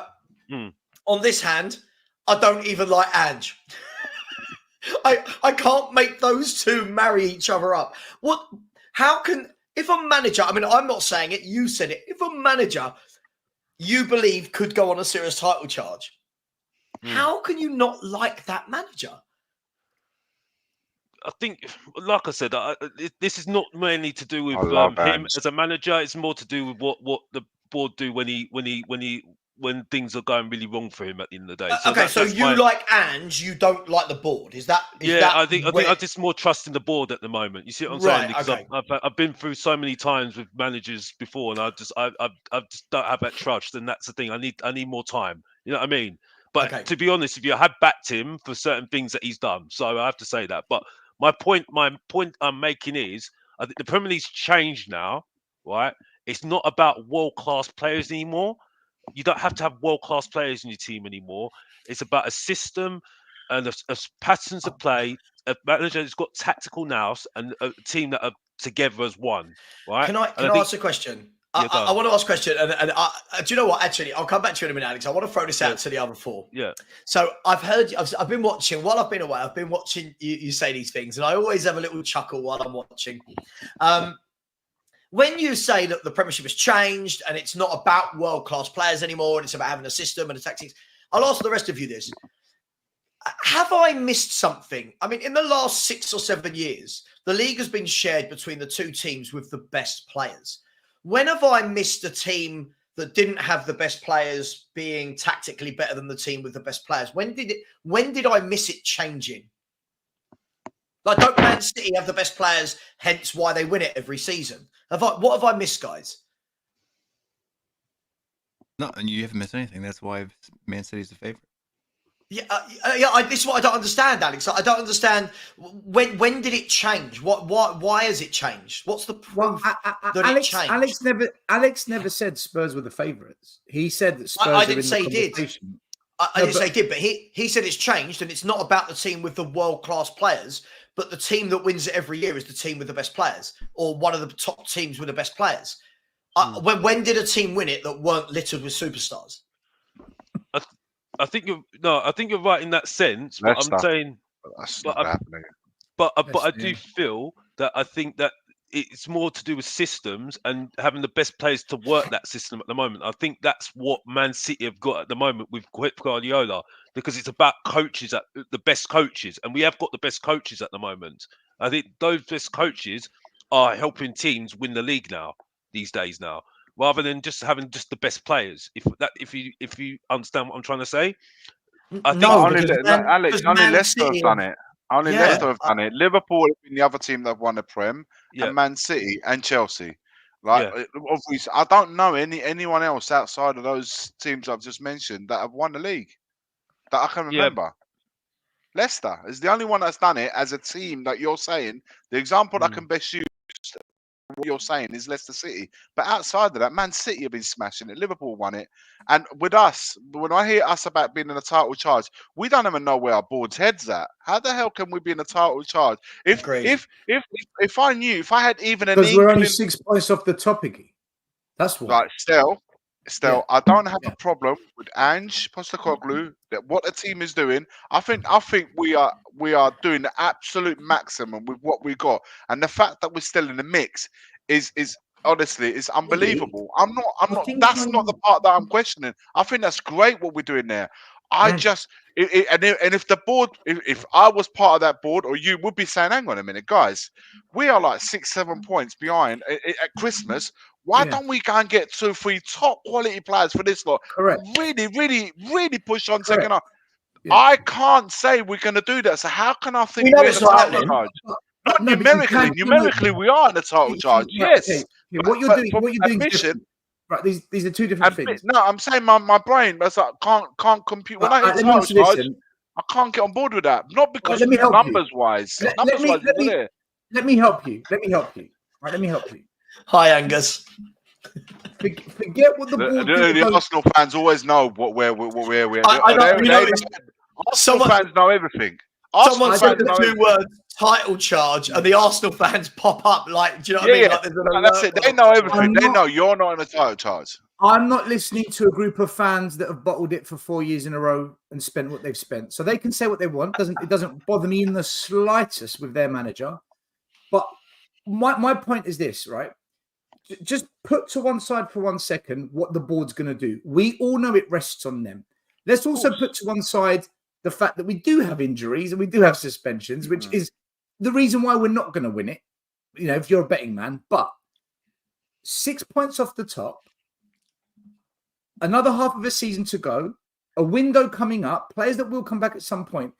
Forget what might or might not happen, because that's the bit that we're going to try and suss out what will and won't happen. We all know City are going to come good at some point. We know it. But do you not see 6 points off the top? Is there not a path to it? Okay, let me say this to that. Mathematical path. Okay, Tottenham Hotspur, if we are really seeing... complete the path, that's a completely different Let me say this. Let me say, if you're tasking me, will there be another opportunity like this ever again where Man City are going off the top? Liverpool, the only team that are really coming back. And for me, they're the ones to watch, right? You're thinking Arsenal doing what they're doing. Chelsea are nowhere to be seen. And you know, everyone's a little bit like, we're not quite sure. It's quite open this year, I have to say. It's quite open. Will we ever get another opportunity to do that? This every year, though, Ricky. No, but the thing is, Savva, the thing is, if a board read the situation and read the room, they'll go, do you know what? This is my chance. Bang, let's go. That's why I can't get on board with it. But it's the boys. But what the boys are saying to me are saying, guys, with all this shit that we've had, we're still there, 6 points away. I agree with the boys. They should be able to dream. But Sure. I have to see the evidence of where the board are going to read that. But until then, we're talking about the here and now today. Right now, on this day, we don't know what's going to happen tomorrow. Right now, we are in that conversation. That's the point. I think Alex and I that one. Savva, end of January, this conversation might be very different, right? Right. Okay. Now, so still, exactly right. So this is where my head's at. And look, I don't want this to come across negative. I love Ange. I love what's happening at the club. I think that I'm loving the football. I'm loving sitting down at minute 0 every match, enjoying watching Tottenham. I have to say this. Every game I sit down, I'm thinking I'm looking forward to this game. I always look forward to watching Spurs. Iggy, I completely agree with you. I think where I'm coming from, right, is look, I used this phrase earlier. We're all old enough and ugly enough to know how this works, right? And I'm not just talking about our board. I'm talking about, we can sit here right now and go, oh my God, we're only 6 points off the top. And everyone can talk about title challenges. I don't talk about title challenges in December. Title challenges don't happen in December. April, March. Right? Title challenges happen in March and April when you're in the business end of the season and you see who is in touch. Now, we're 6 points off now. Aston Villa, are we saying then that they're favourites to win the league if they're top Friday night, tomorrow night? No, we're not. But they are definitely. Hang on. Let me finish. This is my point. Still, is City are there, Liverpool there, Arsenal are there, Tottenham are there, Villa are there. Right, the clubs behind us will think, oh, it's only 4 point gap to Spurs. My point is this: when the dust settles, when you get through the transfer window, when you get to sort of mid-Feb, end of Feb, that is where we'll see who's actually got the cojones to stay in it? Who's there? Because we saw all this last year. If you actually look at Tottenham this year, where we are right now, I'm not talking stylistically, guys. If you actually look where we are right now, points-wise, goals-wise, right, conceded-wise to last year, it's not that different. It's not that different. We're 3 points better. We're 3 points better. Exactly. So it's not that different, right? So also the other teams are different, Savva. Hang on. Let me finish. Let me finish and I'll get there. Right. I think what we're hanging on to isn't so much about us. I think it's more because what we're doing is we're doing what happens every single season. I've seen it in the chat right now. City aren't as strong as last year. I heard this last year about City not being as strong as the year before. Yeah, Arsenal thought they were going to win the league this time last year. Look what happened. Look how that turned out. Exactly. And if you remember, Tottenham beat Man City. Now, somebody will tell me it was either January or February. We beat them 1-0 at our ground. Do you remember? And Pep Guardiola comes out, and I remember everyone was going, oh, my God, Pep can't get this team to play. Haaland's ruined. Remember that? Haaland's ruined Man City because they don't know how to play with a striker. Pep came out into the media and said, we can't win the league. Do you remember that? We can't win the league. It's gone. Man City then go on at 28 games unbeaten until Brentford beat them on the last day of the season or whatever it was with a change team. This is why I see it. I've seen Liverpool. I've seen Man City do this and pull away. I've not seen this Spurs manager or this Spurs group of players stay with it for the long term. So where we are right now, I think is brilliant. Yeah. Brilliant. Right? I think, and I said all season, I've not changed. Perchy, you know this, I've not changed. I said beginning of the season, Europe is amazing. Champions League is phenomenal. Anything more than that, give the guy a statue, right? But the difference is, in this window, Man City will probably go out and add 1 or 2 pieces to the jigsaw. Plus, they're going to get Kevin De Bruyne back and John Stones will be fully fit, right? Arsenal are going to go and add 1 or 2 bits to this jigsaw. Do I know that Tottenham are going to do the same thing? And I'm not talking about buying a third centre-back. I'm talking about, are we going to go and bring in a couple of players that go straight into that first team that elevate us from here to there to win a title? Personally, no. But stamp this. I want to be wrong. In May, I want to be sitting here going, I'm so happy I'm wrong. I just can't see it. I can't see it. Savva, right, okay. You're talking about how we're not going to win the league, right?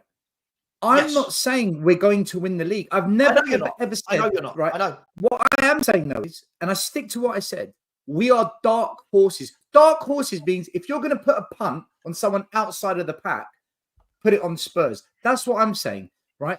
Now, not Villa. Villa as well. They're dark horses as well. They're both of us are dark horses. I put us both as dark horses. Right. What I do see though is a path, right? Let me just paint the path. Will this happen? Likely not, but can it? Yes. Sure. We somehow stay in the mix going into January. So we stay in touching distance, 4 points, 5 points, 6 points. So we go into January, Spurs are in 6 points off top. We then go and buy 2 or 3 really good players. Let's say the board do the unthinkable. Daniel Levy does what he's never done before and actually pulls a rabbit out the hat when it matters for once, because an opportunity has presented itself. The world has said, do you know what, Premier League? We're going to open it up this year. Let's see who wants it. Now, Arsenal might sniff, they might smell blood and say, do you know what, we'll take advantage. They go buy Ivan Toney, they go and buy a top left back, and you think, well, that's it, Arsenal are going to win it now. Who knows? But let's say Spurs go and do that. And then suddenly Maddison's back. Van der Ven's back. We get through January where there's only 1 or 2 Premier League games. And in February, Bissouma's back. Pape Sarr's back. Suddenly, Spurs have got a half-decent squad. We then go February, March, April, May. One game a week. Right? Without Europe.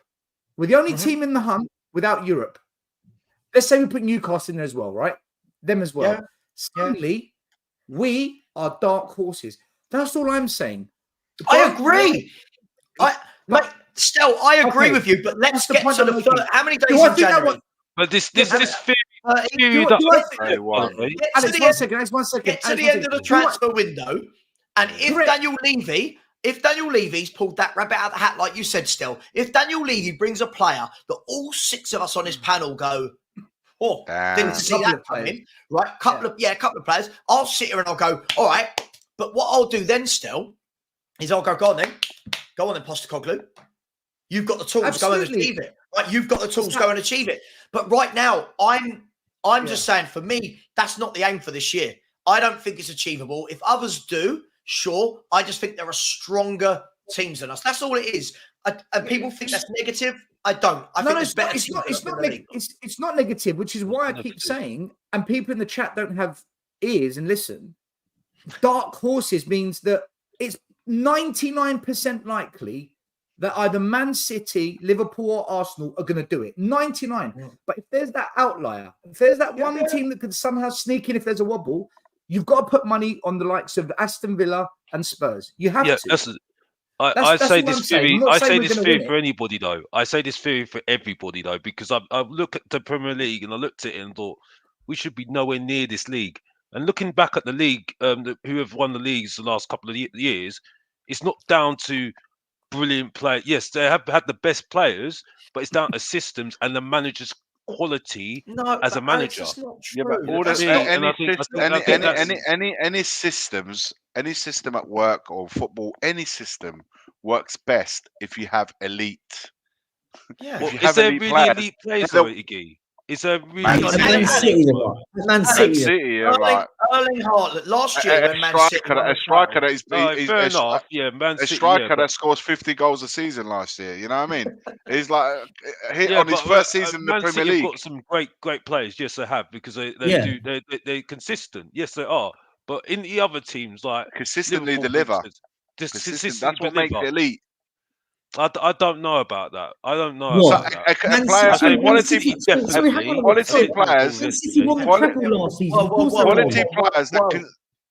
Quality players that consistently deliver week in, week out is elite, man. They're proper players, man, because they consistently deliver at the highest level.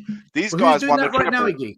Who's doing that right now? No, still don't listen. They do it when it matters. They do it. That's why they're the favourites, right? It's not a sprint. Do you know what? The thing for me, sorry, Iggy, to cut you off. The thing for me, I agree. I agree with you. That's why I remember having all these chats last year when I went onto all these shows when Arsenal were 8 points clear, 7 points clear, and everyone. And I remember saying, look, City will still win this. And everyone was like, you're salty. City aren't as good. The problem is, titles aren't won in December. Your form in December doesn't tell you if you're going to win the league. Like our form in the first 10 games didn't tell us we're going to win the league. The form in the last 10 games, the last 15 games, that's where you win titles. And City, I'm not saying they will this year. I think they will, but I'm not saying 100%. City are the only team I've seen out of all the teams in the Premier League that I've seen do it. I've not seen Arsenal follow through. You know when you've got to review it? February the 1st. The day after the transfer closes, you look at all the teams, how they're situated, what players they brought in, And then, yeah, but I don't think still. I don't You think about it we're. right now. Because listen, I can almost feel what we're going to do in the January transfer market. That's why I'm saying what I'm saying. Because if I genuinely thought, if they did what I wanted them to do, believe me, we'll be in the title race. Believe me, we would. Because I know that this team just needs a little bit of a push, a little bit more quality added, and 100%. 3 players would absolutely would add to our challenge. I'm not saying we're going to win it, but we'll definitely be in the mix right until the end. Then if Man City go on a 15-match run like they did last year, kudos to them, man. Well done to them. There's Can I nothing be you can honest do with about you? that. I think the league's going to be decided by the club that shows the most ambition in January, because a massive opportunity for me has opened up this season. This is the worst start to any season Man City have had. Should we write them off? Don't be so stupid. Pep is the GOAT of football. Don't ever write them off. But this is an opportunity for a team that goes out and puts some real cojones on the table and says, do you know what? Let's go for it. There's no guarantee. I agree. You're coming to Spurs. We've got one aim. Bring that title home. And that's where I think that's where the league will be won in the end. Fast forward to Lloyd Kelly joining on the last day of January. Give up. Let me bring Will in. Will, you've not talked for a bit. By the way, anyone in the chat saying, Savvy, you don't know how the league will end up. Listen, none of us do. This is why it's going to be debate. All I'm saying is I'm trying to go by history. At the moment, all I can go by is history of what these teams do. And the reason why I said last season, Will, I'll bring you in here. The reason why I said last season I didn't think Arsenal could win the league, even when they were so far ahead, was it's all well and good being in great form in January or December or November. But it's about having those players that have the know-how how to get over the line, that City do. More importantly, it's the manager that knows exactly how to manage his players in that running. Right. What do you make of this whole conversation? What do Spurs need to do to be a serious title challenger for you? Well, I mean, we need to sign more players, really. And I don't mean necessarily world-class players, but we just need to continue having windows like we did this summer, right? And those players need to come in and bed in their first season like they did this summer. If we continue that pattern over the next 2 to 3 years, I would say that there's a point at which we could even be, like before the season even starts, considered a title challenger. Mm-hmm. That hasn't happened yet for me. So for me, I still think third is about the peak of where we could peak this season. But yeah, Man City right now for me, I mean, it's not necessarily true that this is the worst that they've had. I mean, they were only on 32 points this time in 2021. Yeah, I mean, they're miles away. And they ended up winning the league by like 12 points or something like that season. So it's not. So like, Will. Sorry, what I meant was he's never lost this many games in a campaign. Start to a campaign. That's what I meant. Sorry. Yeah, but they've lost like one more, right? Like in that season where they were at right now, they were on 32 points and they had like 2 losses, right? But they had drawn 5, right? So he's like, what points on there on now? Like 34, right? Something like that. I'll bring this. I'll show the same as Spurs.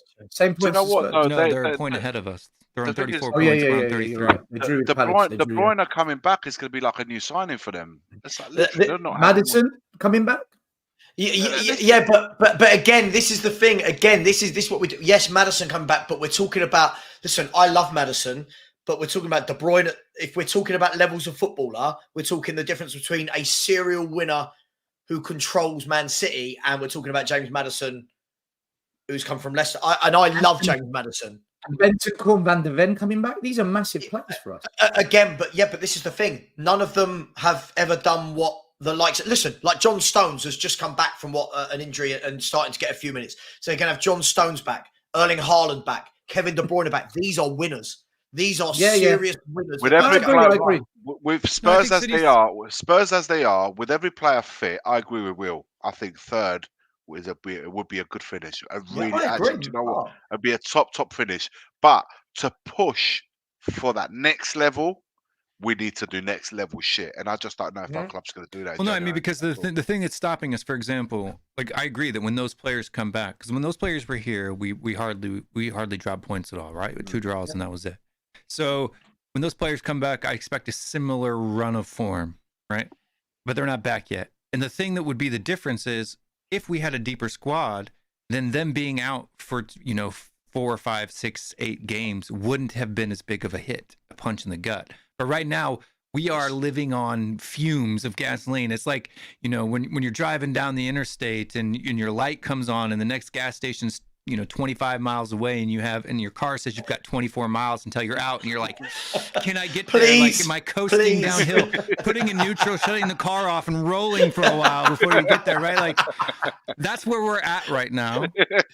Pushing it into the service station. Yeah, Manchester City, right now their gas tank says that they've got 35 miles to go, and the gas station's only 25 miles. So we got this, right? Like, that's because of their squad. Well, can I say something as well? I think the key thing is that whenever I go onto other channels and I'm asked who's going to win the league, I say City, and I get told I twerk for them and I'm a secret Man City fan and all this. Listen, I'm only going by. You're wearing a shirt. Well, Alex says I talk for Twitter, and all I do, or Arsenal, and all I do is trash them. Like, I don't understand how that's twerking.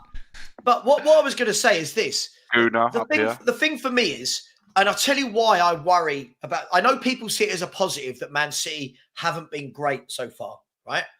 I look at it the opposite. I worry about it. And I'll tell you why I worry about it is because Man City have won 1 game in 6. Okay, they've only lost 1 in 6, but they've won 1 game in 6. And no one in the league has capitalised on that and pulled away from them. They're 5 points behind Liverpool and Arsenal for me. And they're having a shit run. Right, and they're having a shit run. This is the thing for me. Then you've got Liverpool and Arsenal playing each other this weekend. Imagine they draw. City will be 1 game behind, right? Sorry, 1 game in hand and 6 points behind. So all of us, that's my worry is that,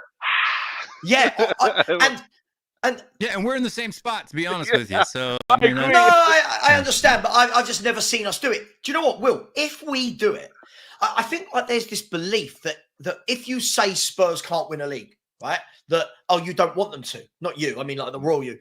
I want Spurs to win the league as much as every single one of you. I would love to be wrong. Every year I pray I'm wrong when I say I don't think Spurs are going to win anything. Every year I pray I'm wrong. But I just think before I want to talk about winning titles, I want to see how we cope as we get further into the season, because that is when it matters. It matters once you get through the other 100%, side. I agree with you. And for me, it's not about because I'll say, do we have a chance? Yes. Like I've already kind of laid it out. Like I thought that our April where we have to play 4 of the top 4 or top 4 of the top 6, like 4 games in a row, right before the last 2 games of the season. I thought that was going to be a negative when I first saw that. I was like, oh, that's going to be tough. It's going to be hard for us to get Champions League, et cetera, et cetera, et cetera. But the way that we started in that first run, the fact that we have 15 games with only having to play 1 team in the top 4.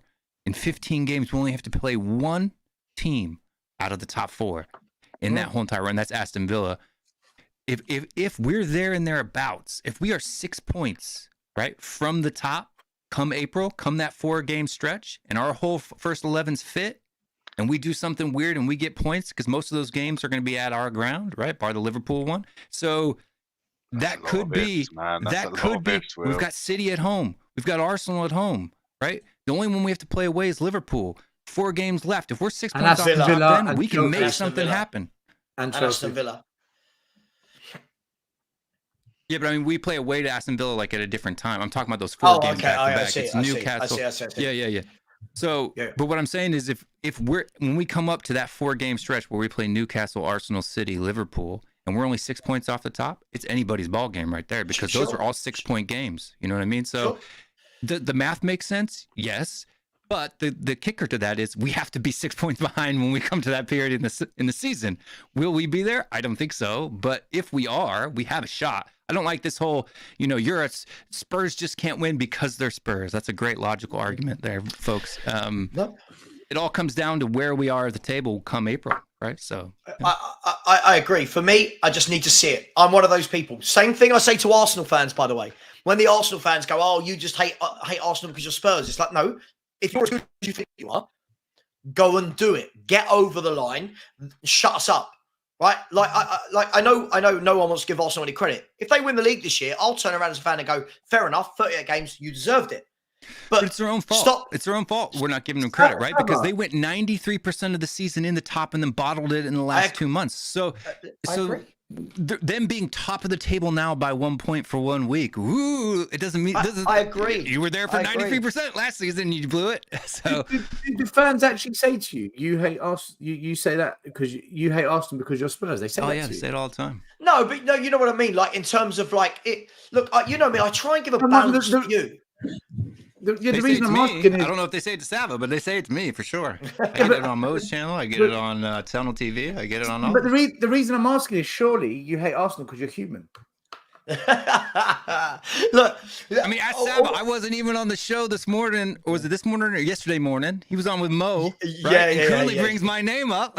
Yeah. I'm not even there. But again, this is the thing. Even with, like yesterday on the show with Kunle, and big up Kunle wherever you are, really great guy. These Arsenal fans they're doing this thing again. Where in December and in November they're talking about, look how wrong you guys are, and I'm like, have you not learned from last year? Don't gloat yet. If you're 12 points clear, I'm sitting there worried and going, you're winning a league title, but you're 1 point clear. You've got Liverpool away, which is for me the first or second hardest away ground in the country to go to. And you've got fans like Angus, who's in the chat right now, going, we're going to beat Liverpool 2-0. We're going to win the title. We're signing Tony. We're going to sign Kylian Mbappe. And you're like, sorry, have I missed 20 years of you not being a top team? Like, where did this come from?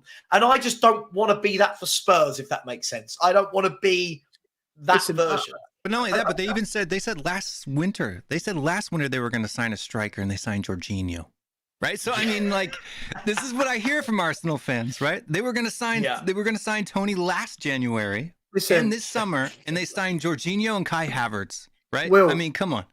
Well, the thing with Arsenal is 800 million, man. They've been kind of okay with the big key player injuries so far. They've had injuries, but for me, Declan Rice pretty much plays every game.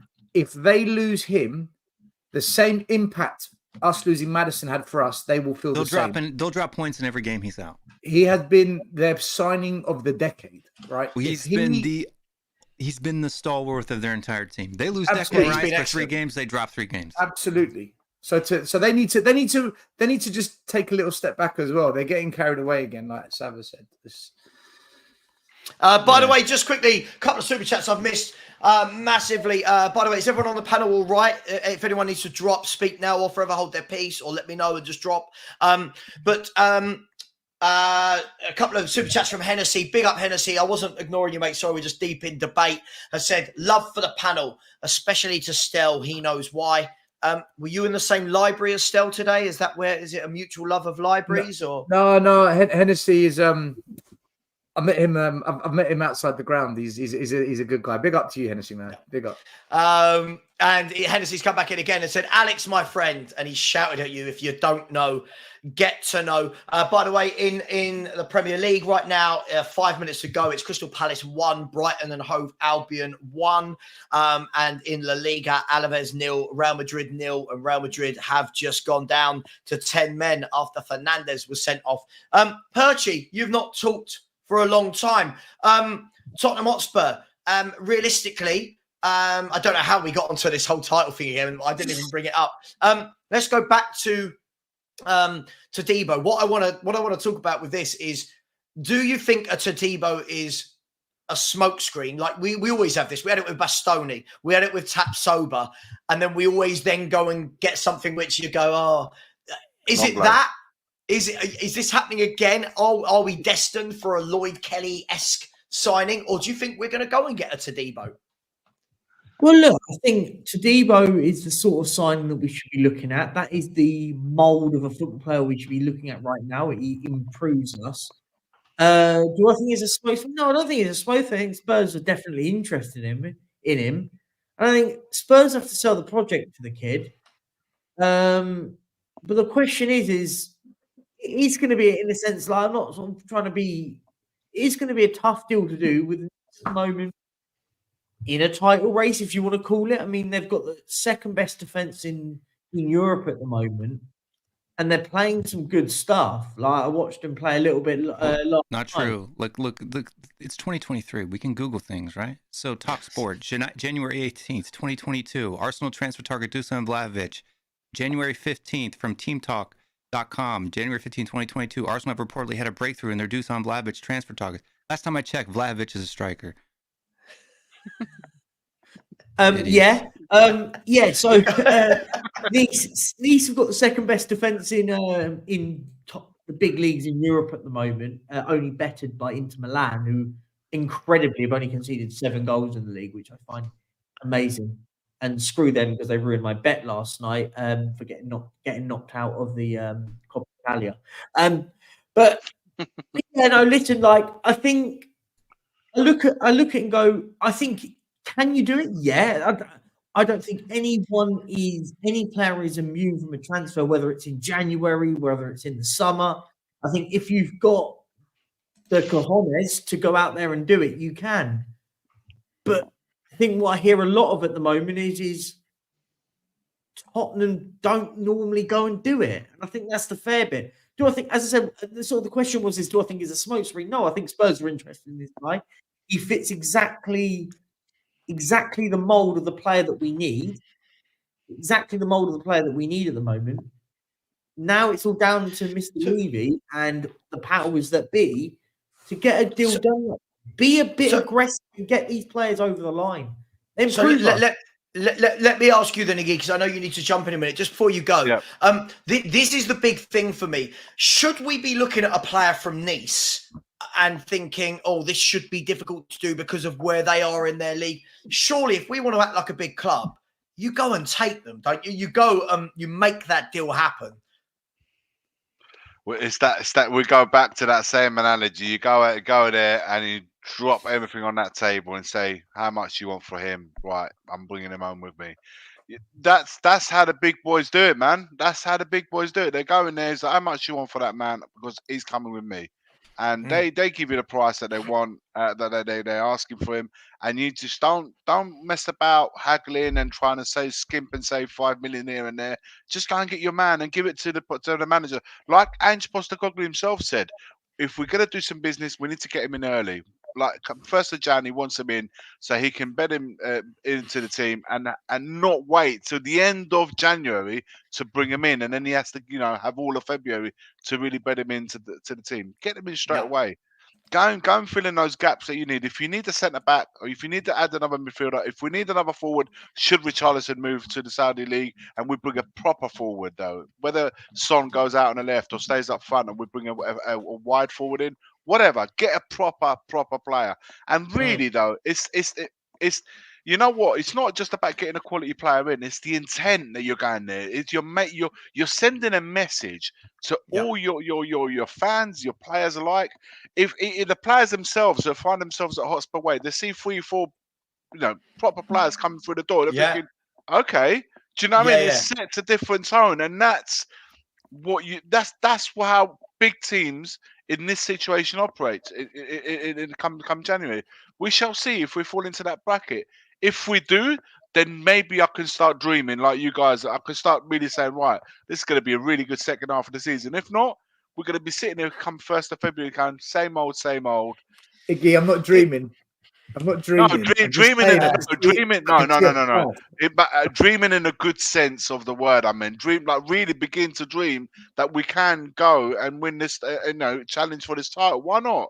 I'm not saying that is a dream, man. Ultimately, that's what we want. Can I tell you one of my concerns? And I after this, I'll let you go. And then, Alex, I want to bring you in and Stella as well. My concern is that what will happen is we'll be linked with a couple of these Todibo types that we really like we were. We'll be linked with Santiago Jimenez. We'll be linked with Vlahovic. We'll be linked with these players that we're going, oh, my God. Like I'm seeing it in the chat. People going, if we bring in Todibo, Santiago Jimenez and Vlahovic, we're winning a league. I feel like we'll then get three completely lesser players.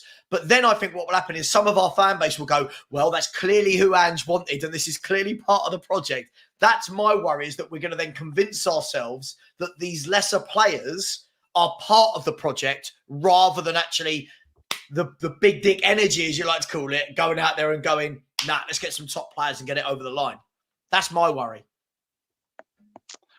Savva, I think it's going to be a really interesting month coming up in January, and you know what? We'll have to sit here at the end of that month and really say, right, where do we stand of what was said back in the 21st of December, and where are we now today? In that minute. So maybe this time next month we should do a show all together, 6 of us, and go at it again and say, right, where we at with it now? Well, this time next month will be a week away from the transfer market. Daniel Levy territory. So I don't know. We shall see, guys. I don't know what to say, man. It's just I want to, you know, when I think of our slogans, dare, dream, do, and I think, well, you need to do, you need to dare, you need to dream, you need to do, and often, how many of that slogan, how often does it come together when it really matters?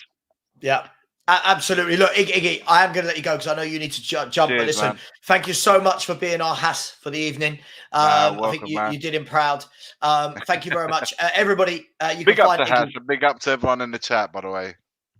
And let's Absolutely. get the channel to 12k. What are you, 8? Did he say? I know. I saw you do signs earlier. 15. We are 15 away, 16 away from 12k. So that's nothing, yes, man. Get them man. over. Let's get him over the line tonight, guys. Thank you, Right, Iggy. big Listen, up, guys. take care, brother. Thank you. Take care. Cheers. Come on, you Spurs. I mean, Alex and Stel, I'm going to bring you in here while Perchy does his stuff. Thank you. Alex, do you see what I mean? Look, when I say what I say about us going after these top players, as opposed to the Lloyd Kellys, I always use him because we were so heavily linked. What you get is you get people that say things like this, said, hang on, the same thought that about Van der Ven and Vicario. I think the difference is that like we've seen the likes of Lloyd Kelly play. You know, lots of people didn't really know a lot about Vicario. Is this a pivotal window for you, for us to really set a stall and show that it's not same old Tottenham? Yes, to answer your question, yes. If we are going to go out and make a statement and achieve something this season, yes. Mm-hmm. I've kept even though I've said what I've said, saying that we could be title contenders, I go back to what I said in June. This is the build season, right? The only reason why I say what I say is what I've assessed over the last years or so of the league, and that's it. But I do think this is a statement. If you are looking to take the opportunity, because I don't think this is a great league this season, I still think Man City should win it because it's not a great league this season, right? But I think if Tottenham actually also want to take it seriously this season, the league, go out and do the signings. I agree with what you're saying. I was going to say what you were going to say, actually, Savva.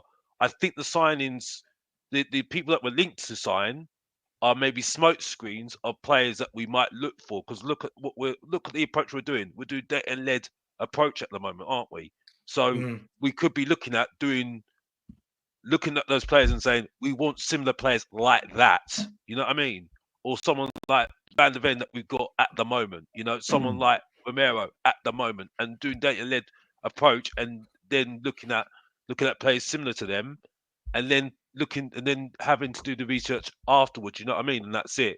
Whether we are able to do that with the people that we brought in already in November, they're able to do that, I don't know. Or we're going to use, unfortunately, Perchy, even though he has done well recently. Okay. But we'll go there another time. Don't give Perchy credit for this summer. No, I will be. I will be, Will, because I'm sorry. He was not good. He should be at our club. I'm sorry. How involved was he? I don't care. He shouldn't be at our club. We're not going to get into this debate, Will. At our club. We shouldn't be. Let's get into it. I don't know what it is, but what's the debate? He's not at our club. Well, he's a consultant still. You know what I mean? And if we're going to start complaining about Man City and their wrongs, we should be looking at what's going on with Perchy. You know what I mean? With what he's done at Juventus. But anyway, I don't want to go there. But my point claims that you don't know are true. It's called being dishonest. It's in the news, though, Will. It's in the news. It's not in the news. The only thing that's in the news is that he's a consultant. It doesn't say what he's consulting on or how much he's involved. Right.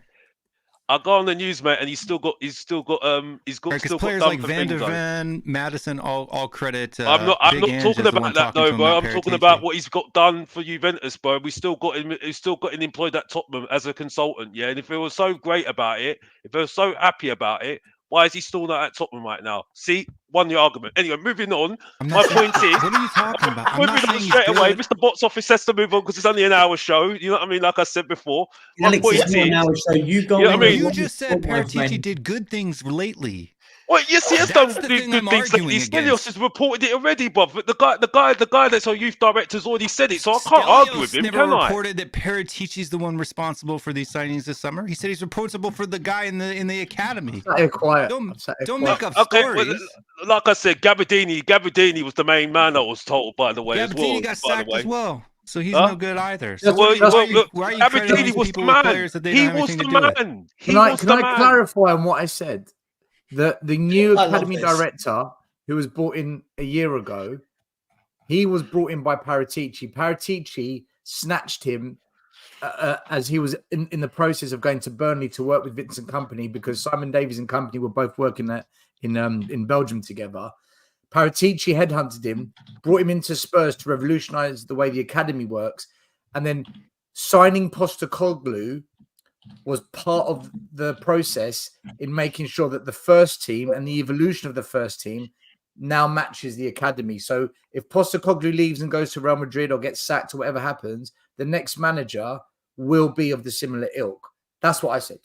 Yeah, and it's serious. Like there's people out there that are even crediting Paratici for signing Ange Postecoglou, which is the most stupid thing I've ever heard in my life, right? Because you'd have to be have real short-sightedness if you think the Scotsman who was announced before we signed Postecoglou, who came from the City Group, which Postecoglou managed, and is also Australian, doesn't have a connection to Ange freaking Postecoglou. I'm sorry, you're unhelpful. We'll just give the credit to Paratici, will you? Give the credit to Paratici, because the best line I've ever heard was Alex saying, "See, I've won the debate," and then quickly trying to move on. That was absolutely breathtaking. San I don't know Marino how we going got Pigeons onto play that. chess as well, 60th so. minute and then trying to claim it as a victory. I'm not San Marino. It's Mr. Box Office. Judge, It's jury, Mr. Box Office. judge, jury, and executioner. It's Mr. Box Office, but then I have to acknowledge Perchy, by the way, because Perchy is my guy, even though he was the apprentice of Savva. But I still love you, Perchy. I still love Not you. the apprentice now, mate. I still love you, I'm on Perchy. the, I'm on the top. My point is, Here, I my love friend. you, Perchy. I love you, Perchy. You're a great guy, bruv. I still. Alex, Big you know, up, big up. Alex, By the way, before I say Are they anything, because Sith I've got to or are answer they the question. Jedi? That's the question, Alex. I just need to answer. I just need to say this. Alex, Big up to Perchy. Alex, you said Big up Perchy to was the Perchy for apprentice. saving. What is Perchy now? I'm curious. Perchy's the guy, because by the way, big up to Perchy for standing in for Savva when he was away. If he's not the apprentice, what is he now? I want to know. He's up there He's a right now. journeyman. But just to He's answer up the there. question, because I get told that I don't answer questions, where? Celios. I'm trying to answer the question. I'm trying to do something to show me what I Trying to answer dig yourself questions. out of the giant hole you just put yourself in is what you're trying to do. I just want to know what Perchy's been promoted to. See, I can't even answer a question here because people keep on talking to me. My Am I point is, the only one who doesn't know what we're talking about anymore? Like, I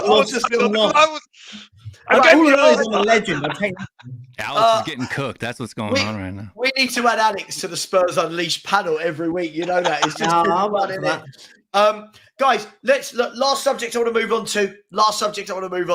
Big up to everyone. Before we do that, big up to Q7, massive support of the channel. Has been a member for 9 months. Says good evening, lads. Good to see this panel together. Listen, thank you very much. It's good to see you in the chat, and we really appreciate your support. And Ed M has said, real good debate tonight. Some would say world class. We shunt our eyes at those people. World class. Can we prove this has been a world class debate would be my question. But in all seriousness, Ed M, thank you so much. People, really appreciate that, Ed. People, smash we're 13 away from 12K. Smash that subscribe button. Smash the like button. We should be on 200. We're on 171. And for the last 15 minutes, that's all. I want to talk about this. Stel, you wanted to talk about this, I'm led to believe. I don't know this for sure, but you wanted to talk about injuries. Is this correct? Okay. Yeah. The floor, Stel wants to talk about this. I don't know. The floor is Stelios.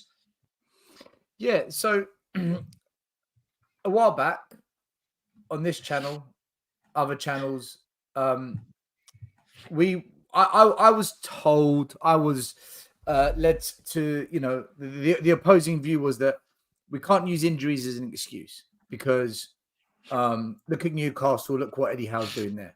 Right. Newcastle have crashed out of Europe completely. So they failed to qualify from the Champions League group, failed to qualify for Europa. They crashed out of the Carabao Cup in the dying minutes and then on penalties.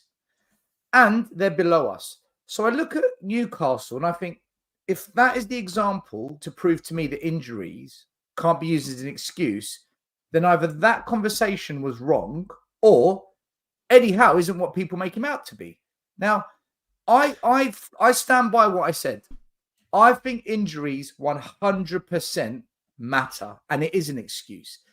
If you've got a squad that is slightly thin, and ours is, I look at Man United this season. I don't think they're as atrocious as everyone makes them out to be. I don't think they're great. I'm not defending them. But I look at Man United. They're still within touching distance of top 4. Injuries have hurt them. Their defense got decimated. Now, if there's other problems going on and we want to put it on Ten Hag, feel free.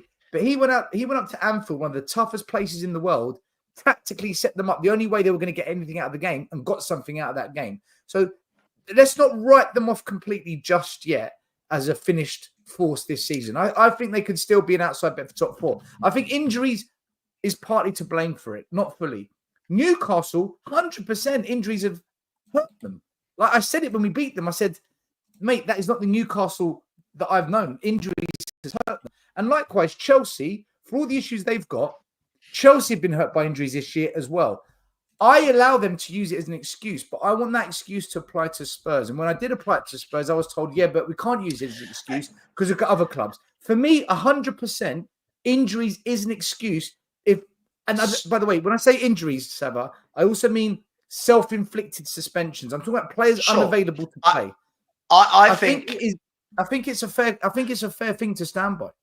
I agree. I think the difference is, I think the point that certainly I was coming with is that I didn't believe it was the whole poor Spurs because everyone's got injuries. That was my point. It's not that injuries don't matter. Newcastle crashing out of the Champions League for me has no bearing on the injury situation at Tottenham. Newcastle crashing out of the Champions League, they were full favourites in their group anyway. They were in the best group in the Champions League. So I don't think there was any... I don't think there's any disgrace to Newcastle not going through on that. Newcastle also, their injury list, it's starting to get better now. Their injury list was if ours was that big, theirs was that big. So I think it's all clubs. I said that at the time. Chelsea, Man United, Brentford. Even look at smaller clubs, right? Brentford, Crystal Palace. Crystal Palace were missing at one point Elise, Eze, Decore, and Henderson. That's their 4 best players, 4 of their best players. So for me, it's not that injuries aren't an excuse. Everyone has them. I don't see any team in the Premier League that that has all their players available all the time. That was my point. Of course, injuries are an excuse, but same for every club. You have them, you deal with it, you move on. And what we can't do for me is, all I ever hear from a certain portion of our fan base is, if we had Van der Ven, if we had James Maddison, yeah, but we don't. And teams get injuries. Same thing with Arsenal. If we had Timber, if we had Partey, cool, but you don't. So you do get injuries. It's about what you do with your club, right? And that's down to what Will said earlier when he was like, we've got to get better players in so that we don't miss those players as much. That was his petrol station analogy, right? With the pushing down the hill and all that stuff. So I'm not saying it's not an excuse still, but for me, it was just that it's not just poor Spurs. It's happening to everyone. It's happening to every team. But I wasn't using it back then as a reason to justify just poor Spurs, because I applied to every team like you said. But when I brought this up and I said the reason we're in this problem patch, and it was that 5-game barren run, is because of injuries. That is the excuse for me. And because what was happening at the time, to remind everyone, people were criticising Ange. People were talking about his team selections, his subs, his tactics. And I was one of the only people out there saying, guys, whoa, let's give this guy some leeway here. This is purely because of injuries. Because when this didn't happen, we were doing all right. Now, he's had to find a way. He's kind of found a way. But even when we found a way and we were playing good football with the second string, we still lost games. So for me... Hang on, it wasn't second string. We missed some players. It's like, we can't say it was a whole second 11. We missed some players, the same as other clubs, right? When I see Brian Hill, Lo Celso, Skip, Højbjerg, Chicken Royale, Ben Davies on the pitch. That's what I mean by second string. When half the starting 11 are not his go-to starting 11. Same as other clubs, though, man. That's the point. Same as other clubs, and we're the only club. Here's the difference. Still, here's the difference. I agree with you. But during that time, did any of the other clubs we're talking about go 5 games without a win? We're above all those clubs, though, Savva. That's my point. That's not the point. The point wasn't who's the better team. We outdid them. Yeah, but we should be outdoing most of those teams. That's the point. Why? We should be outdoing most of those teams. But how? Without a thin squad, why should we? Because some of our players are better than other. Who are we above right now that probably we shouldn't be above? There's my question to you. If I'm talking about squad-wise, I'd say Newcastle should be above us and Man United if I'm talking about squad-wise. They both finished above us last season. Both of them. Yeah, sure. And we told Harry Kane. But then if we're going to say that they're the 2 teams that have had the worst injury list for the last month, 6 weeks. They're the 2 teams that have been hit harder than us. So why should they be above us? Plus playing twice a week. Okay, fair enough. They've had more games. But Ange Postecoglou came out and even said, look, I've not mentioned it. It's not an excuse. But we got decimated after that Chelsea game. And in his eyes, what he had and what he lost was very significant because we started with the weakest squad out of those teams. Yet our weakest squad... I don't believe our squad is if we're looking at... if we look at... Pardon? We finished 8th last year. I'm not saying we didn't finish 8th last year, but the thing is that the squad we've got this year isn't the same as the squad we got last year. We signed 7 new players and 8 new players in the window. Without injuries, yes, but we got those. Injuries happen, man. Look, the thing is, I'm not saying without those injuries we wouldn't have won some of those games. That's the argument. Yes, and those injuries affected us. Still, so what? So Newcastle's injuries didn't affect them whilst trying to play. Hang on. Whilst trying to play 2 games a week. 2 games a week. Man United and Newcastle have had worse injury situations than us, have played twice a week, and are still going, right? So for me, yes, injuries are important, but you know that. Every club's going to have injuries every year. That's always my point. You're always going to have injuries. But my point was, when a club, whether it's Spurs, Chelsea, Man United, Brentford, whoever, when a club gets significant injuries, you cannot expect them to get the same results. And that's what happened. Like Man U and Newcastle, who still picked up wins with those injuries, though. That's the thing. We didn't. They did. But look now, we're above them with injuries. And that's not... But still, I feel like we're moving the goalposts. The question isn't about who's above who in the league, right? I think everyone acknowledged at the beginning of this year, this was going to be a tough year for Newcastle, going from finishing top 4 when no one thought they would last year to suddenly being in the Champions League and having to play 2 games a week. Newcastle, up to 2 weeks ago, had 12 first-team players missing. Their bench had like 5 teenagers on it or something. Yeah. They're playing 17-year-olds in midfield whilst playing Champions League football and Premier League football. So it's hit them. Brentford, I'm not sure if it was the Arsenal game or one of the other games I saw, Brentford had 9 first-team players missing. It hits everyone, but to say that's why we didn't win a single game, but to say that's why we didn't win a single game in 5, that for me isn't right. Not beating West Ham at home, that's not down to those injuries. We had players far good enough to win that. Not beating Villa at home. We had more than enough to win that game. If we have Maddison, Bentancur, Van de Ven on that pitch, we're not losing that game. No chance. Sure, but how many clubs could sit here right now and say, if we had boom, boom, boom, boom, boom on that pitch, we don't lose that game? Everyone can say that. I allow them the same excuse, though. Not in their squad. You could say if they signed random players they don't have, right? But there's not any team in the league that could say if they had this player on the pitch, they would have won that game, right? Bar Man City. What do you mean? Sorry. So we're saying that if our starting 11, if Van der Ven and Maddison, I would say even if Maddison was fit, we don't lose against Wolves, we don't lose against West Ham, we don't lose against Villa. Just Maddison by himself. Sure. Right, but there's not many other teams in the league. Right, but there's not many other teams in the league that could confidently or even prove it in a deductive way that could say that they could do that. Who does Newcastle add to their front 11 that they didn't have in the games that they lost? Like, who does Newcastle add to the pitch against us and they don't lose against us 4-1? But hang on, Will. This isn't just about one game for Newcastle. Newcastle at one point had 12 first-team injuries. 12. Right, but I'm talking Plus about individual Tonali games suspended. where hold on, but I'm talking about individual games where one or two people being back in that squad changes the event, changes the result. Right, that's what I'm talking about. You could say it with City, right? Rodri, if he doesn't miss those 2 games, they probably win those 2 games if they lost. Sheffield United, the Wolves in the cup, et cetera, right? So, what I'm saying is, what games does Newcastle have that they lost that if they would have had Botman per se, they would have ended up winning the game? But you could say that about anything. This is the problem of where we've got blinkers of our own club. Like the players we have missing are so significantly important to us that they're better than anyone else's players. It's all relative. No, Savva, Right. that's not. Hang on. Let me finish. Right? I don't know every other team's game. So I can't sit here and confidently go, oh, they played them. Blah, blah, blah, blah. Like, look at Crystal Palace. When Crystal Palace had Decore, Elise, Eze, and Dean Henderson all out for like 4 or 5 games in a row. They lose games with those teams in the squad, right? So okay, but the problem is we're going by the 10 games that we didn't lose at the beginning of the season. It doesn't mean that we're never going to lose a game if James Maddison is playing in our team, for example. But we don't know that. Right? We don't know that until we lose But a we game do. with James Maddison in our team.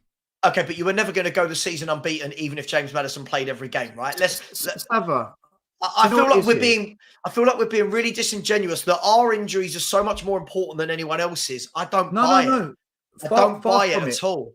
Far from it. My point is this: this Spurs team, without the new signings, is dog shit. Right? I agree. No faith in it. I agree.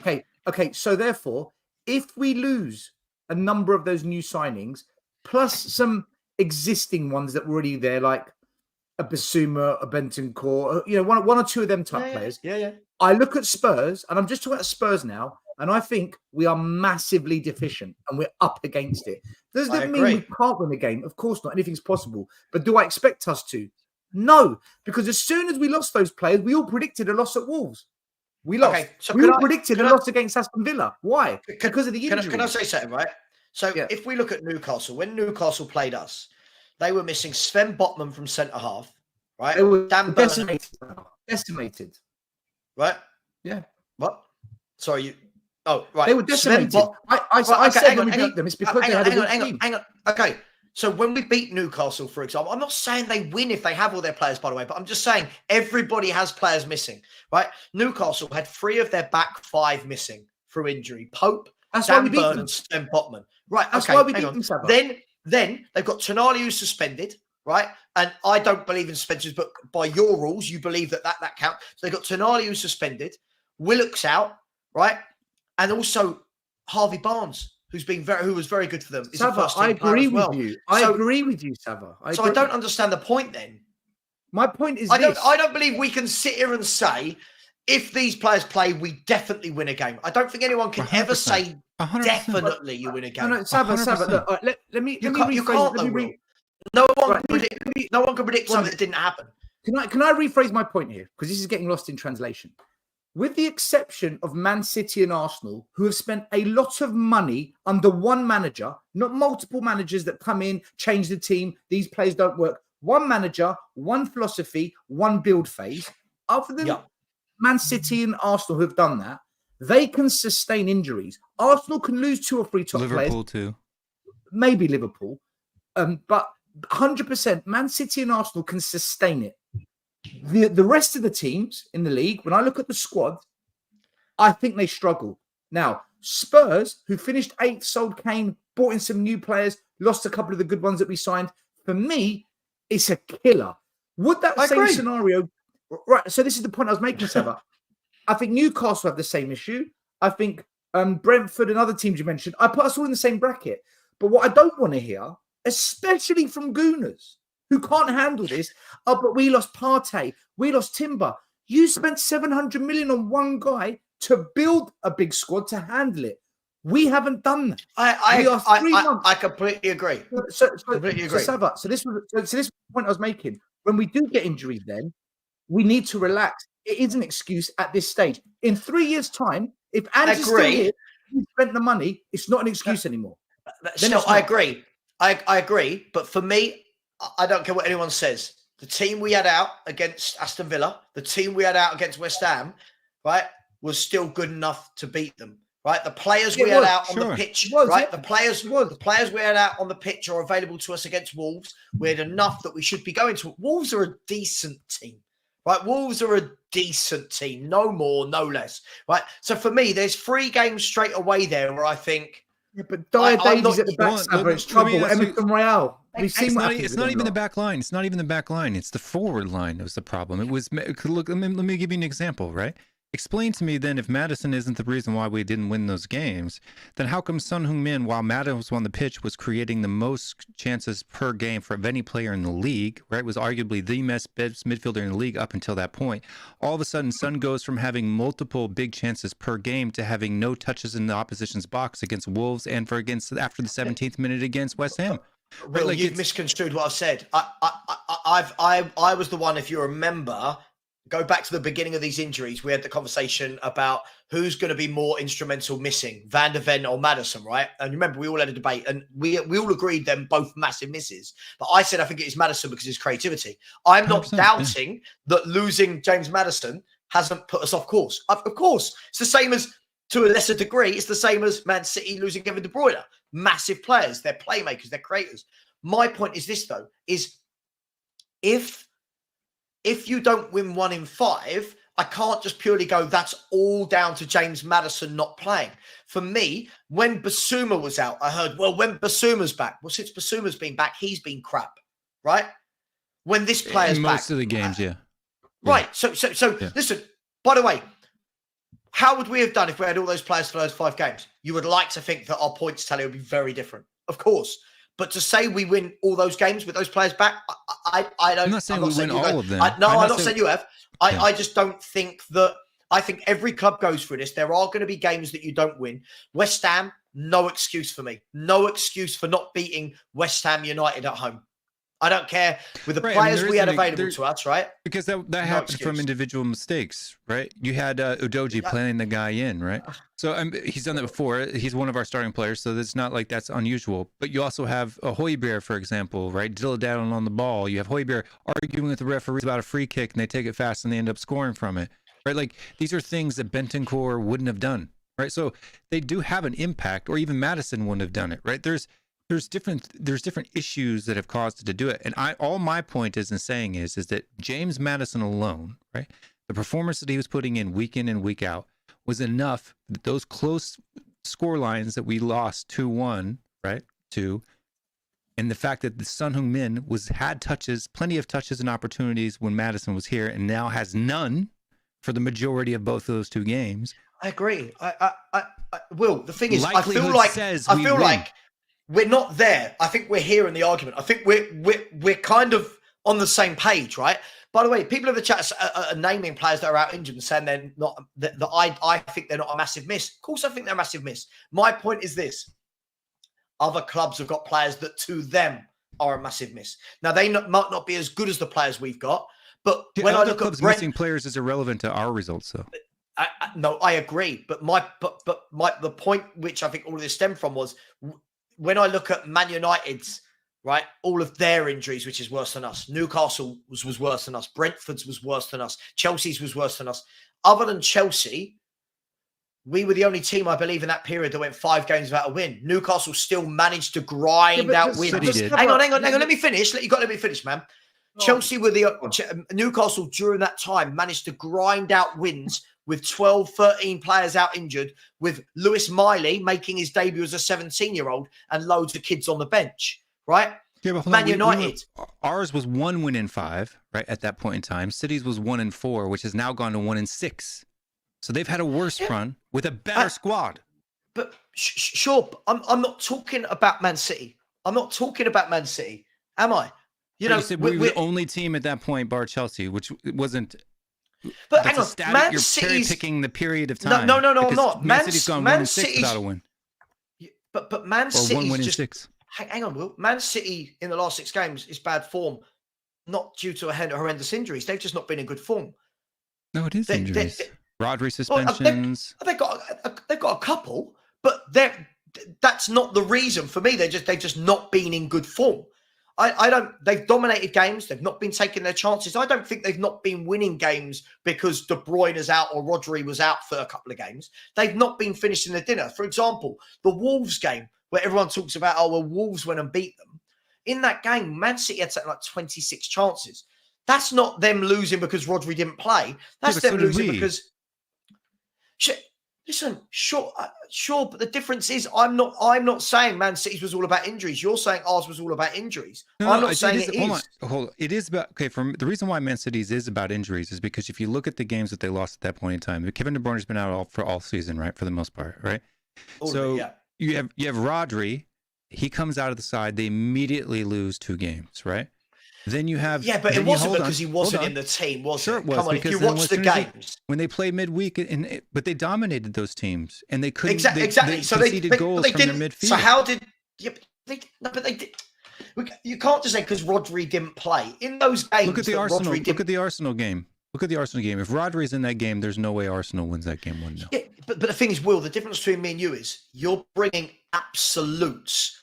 I refuse to give absolutes to things we don't know the answer to. You give absolutes. There's no way we don't win that. There's no way they don't win. You don't know. You right, don't know. So absolutes, what I mean by no way is I don't mean that there's no chance in hell, right? What I'm saying is that the likelihood, it is higher. It's okay. When I say it's no way, it's a probability. If it's 99%, we don't know that the sun's going to come up tomorrow. We don't know that, right? But there is a high likelihood that I can say that the sun's going to come up tomorrow, even though I don't know it. Yeah, but we're not. Yeah, but right? we're not. That's not what we're talking about. Can I just? Sorry, I just want to butt in. Sorry, not butt in, but Faz. Sorry, for me, I don't know if anyone else on the panel agrees. I think we're having a really good debate. I don't think anyone's been rude. I think everyone's been letting everyone else talk. I feel like I'm just going to say this. I just feel like this is a real targeted attack now on me, Faz, because of the past. I've let everybody have their views. Me, Will, and Stel have just been having a debate. So I'm sorry. Please don't. I don't want you coming here and lying. This is what's got me and you in our debates in the past, Faz. You come in here and lie about me, and then you say I'm rude to you. We're having a football debate. No one. Sorry, tell me if I'm wrong, guys. I don't think anyone's been rude or loud or shouting. I think everyone's just been having a football chat. So Faz, please, I don't need you here if you're going to be that. Don't want that negative energy on my channel. Thank you. Sorry. Yeah, no, we're having a normal talk, and then there's the Arsenal guys out there too, right? Like I never said there was no way you're beating Brighton. I said it's not likely. I actually said there is a way. I said if you play well, you'll beat Brighton, right? But if you've been playing like you had in the past, and you played well, so you won, right? And Brighton was absolutely awful. One of the worst performances I've seen from Brighton all season, regardless of the amount of injuries that they had. They couldn't. That for whole first half, they could barely put it together 2 5-yard passes. Right. Then they would break the press and have 15 yards in front of them and then just recycle it back. It's almost like they were just trying to get a draw. I don't know what was up with Brighton. And you guys you could barely finish in that first half at all. You couldn't score in a brothel in that first half.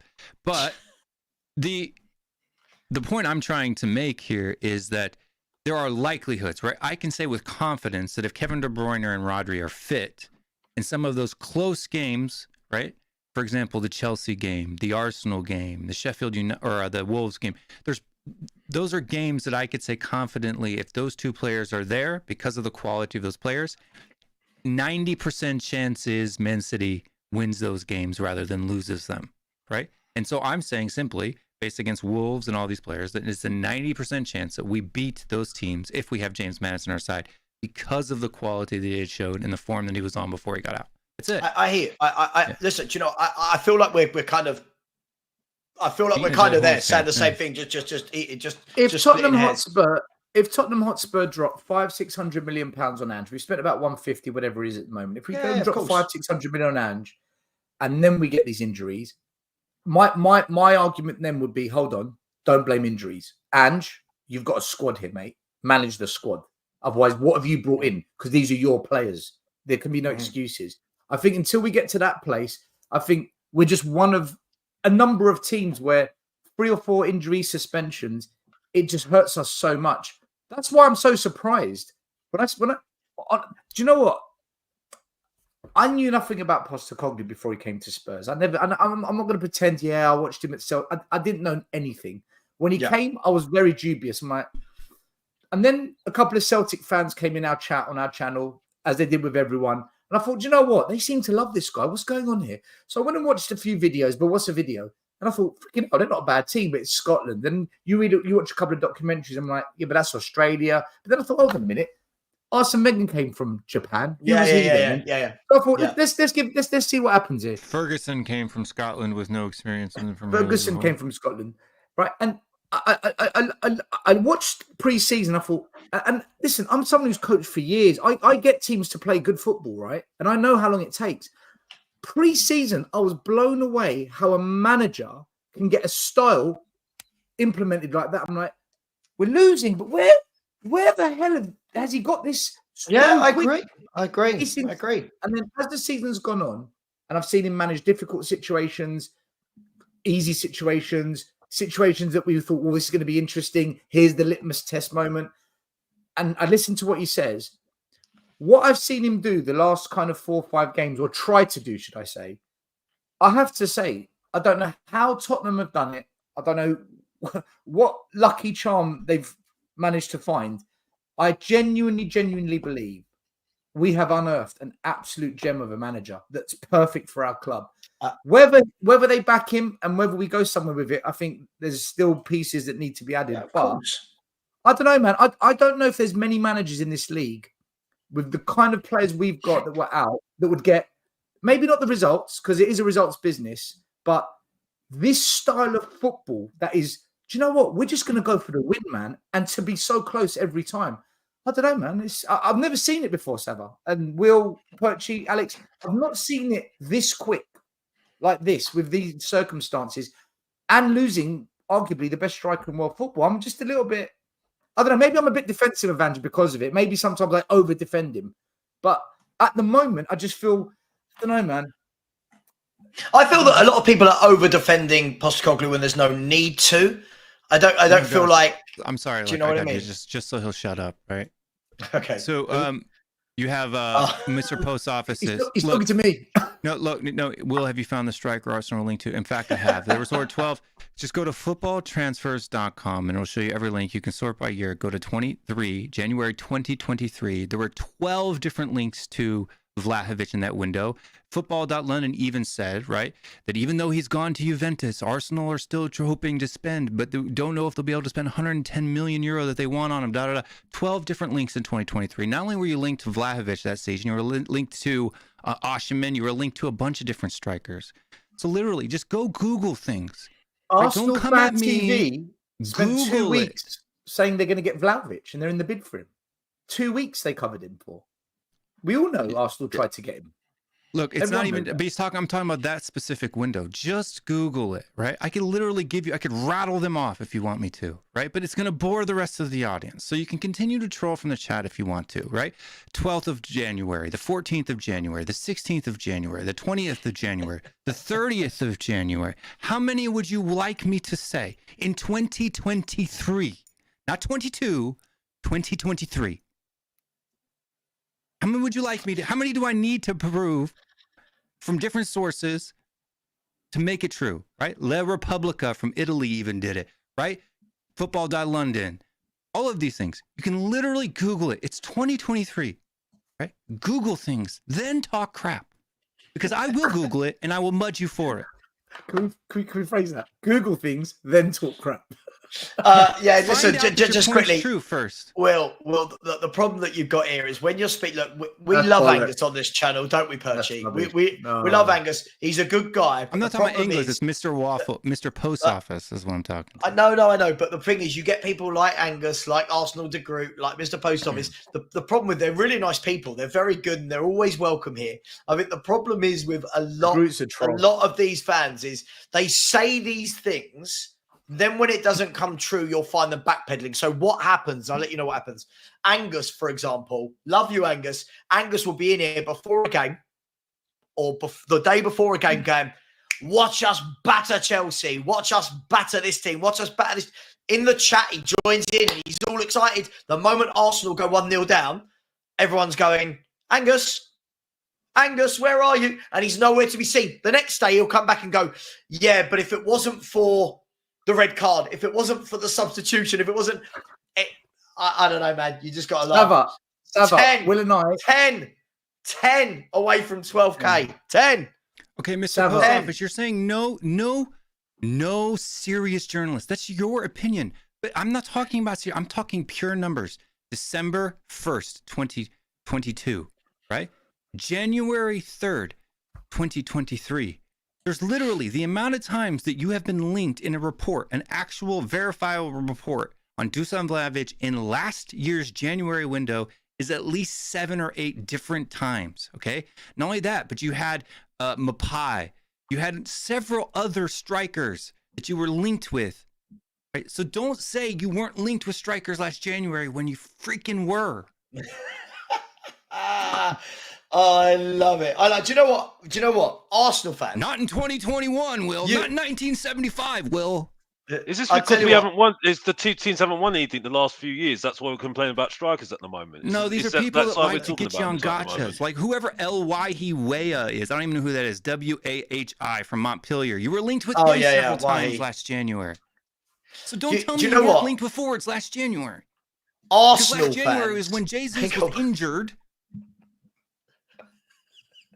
Arsenal fans, you better win the league because you guys have been talking out loud massively. Like this week, who is it? This week, Perchy, Angus has told us that Arsenal are in talks with Tony, Zubimendi, Tony Zubimendi. Is it? You're on mute, by the way. You have been mute for ages. Maybe Pedro. Oh, sorry. Maybe Mbappe? Pedro Neto. Oh, and Mbappe's going to join Arsenal. Mbappe's coming in the summer. Douglas Luiz is going to leave us to Villa. There's another one. There's another big name. Sorry, Douglas Luiz, Zubimendi, Ivan Toney, they're all joining this window. And then in the summer, Mbappe is Arsenal. Mbappe would choose Arsenal to go and join because he supports them. You got to laugh. Remember this, because when it doesn't happen, I'm not saying not one of those things would happen. Like if Arsenal go and whack down 100 million and buy Tony in this window, fair play. Put your money where your mouth is. Torres as well in that window. No, I just it's a bit like crazy. Do you know what? If I was Arsenal, I'd be embarrassed. I'd be absolutely embarrassed because, and I mean this, I'm not saying it as a Spurs fan. I'm saying it out of just pure football logic. To be the club that you're supposed to be, title contenders, £700 million spent on this manager, 4 years into the process. This is it now. To only be 6 points ahead, the shitty little Spurs with no Harry Kane. How are you so close to us? If I was an Arsenal fan, honestly, I'm not trying to troll you guys. I would be embarrassed that is the gap. I don't know. I think the key thing here is and listen, if I try and paraphrase what Stel said into and convert it into what I'm saying, if that's all right, Stel, for me is you guys have had 700 million or whatever and a manager for 4 years. If you go another year where you don't win something, right, there can't be an excuse. The same way, if we're in 2026, 2027 season with Ange and we've spent 700, 800 million and we've not won anything, same energy applies, right? But this is the thing. Arsenal fans, they talk like they're Man City. Their energy is Man City energy. Like they've had 1 year. I know Will always goes on about where they finished. They've had 1 year of finishing second, and all of a sudden it's fifth, sixth, fifth, eighth, Mbappe would join us. Why would Mbappe join Arsenal? Like, let's be brutally honest. Why is Mbappe going to join Arsenal? I honestly, it cracks me up, man. Look, this is why I don't respect Arsenal, right? Because first of all, I'm not English, right? So Arsenal have not been a good team since I started watching football, and that was almost 20 years ago. So this is why I don't respect Arsenal. There's no reason. I've seen Manchester United win titles. I've seen Man City win titles. I've seen Liverpool win titles. I've seen Chelsea win titles. I've seen Leicester win titles. I've never seen Arsenal win a title. Never.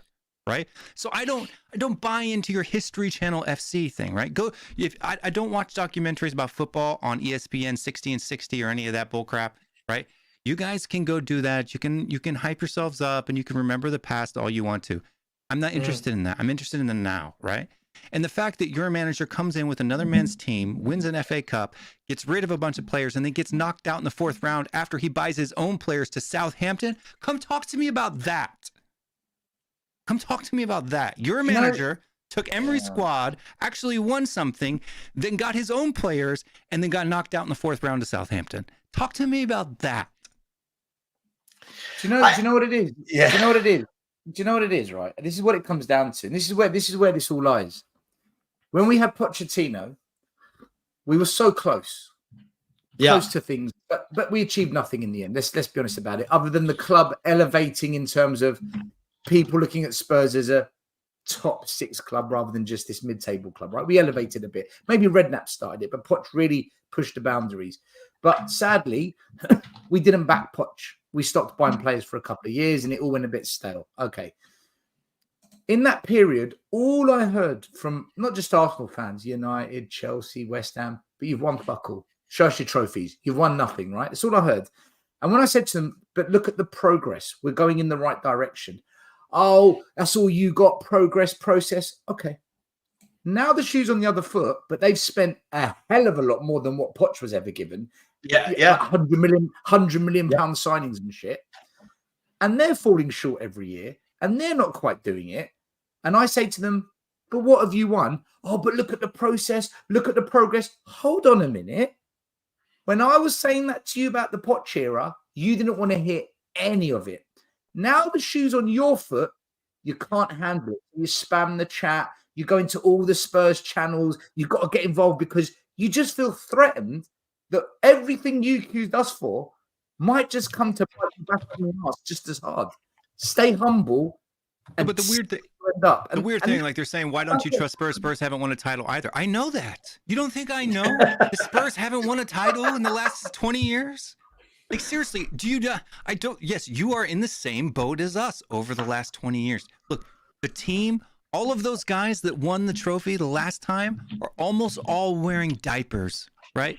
Hold that. Those guys are in their 40s, 50s, and 60s, right? Those guys, great. Good for you. You won something 20 years ago, right? Most of you in the chat weren't even alive 20 years ago. There's a lot of Arsenal fans in this chat right now who have never even seen your club win a title. I can say the same thing, right? I wasn't alive in 1961. I'm not unaware of that. You're the same as us. That's what I'm saying. Don't think our dads were alive in 1961. My dad was alive. He was 2. My dad was 2 in 1961. I just think, look, I get it, right? Look, football tribalism, you're always going to have it. We're always going to have these biased football fans, and that's absolutely fine. It's the way it is. I will just try and summarize it for the Arsenal fans that don't understand what Will and Stel are saying. And please tell me if I'm wrong, gents, all right? What we're saying is we have had a manager for 6 months who has spent 100 odd million, lost Harry Kane. We're right at the beginning of a phase, right? So no one's expecting Spurs this year to go and win a title, to go and win a trophy. The difference is Arsenal, forget that it's Arsenal. You could be any club. The facts are you've had over 700 million or whatever it is with your manager for 4 years, and you're so much further down the line that what Stel is saying is the fact that the gap between our 2 clubs is only that, it should be that. Second of all, that after this much money you've spent, you guys have got to be winning something.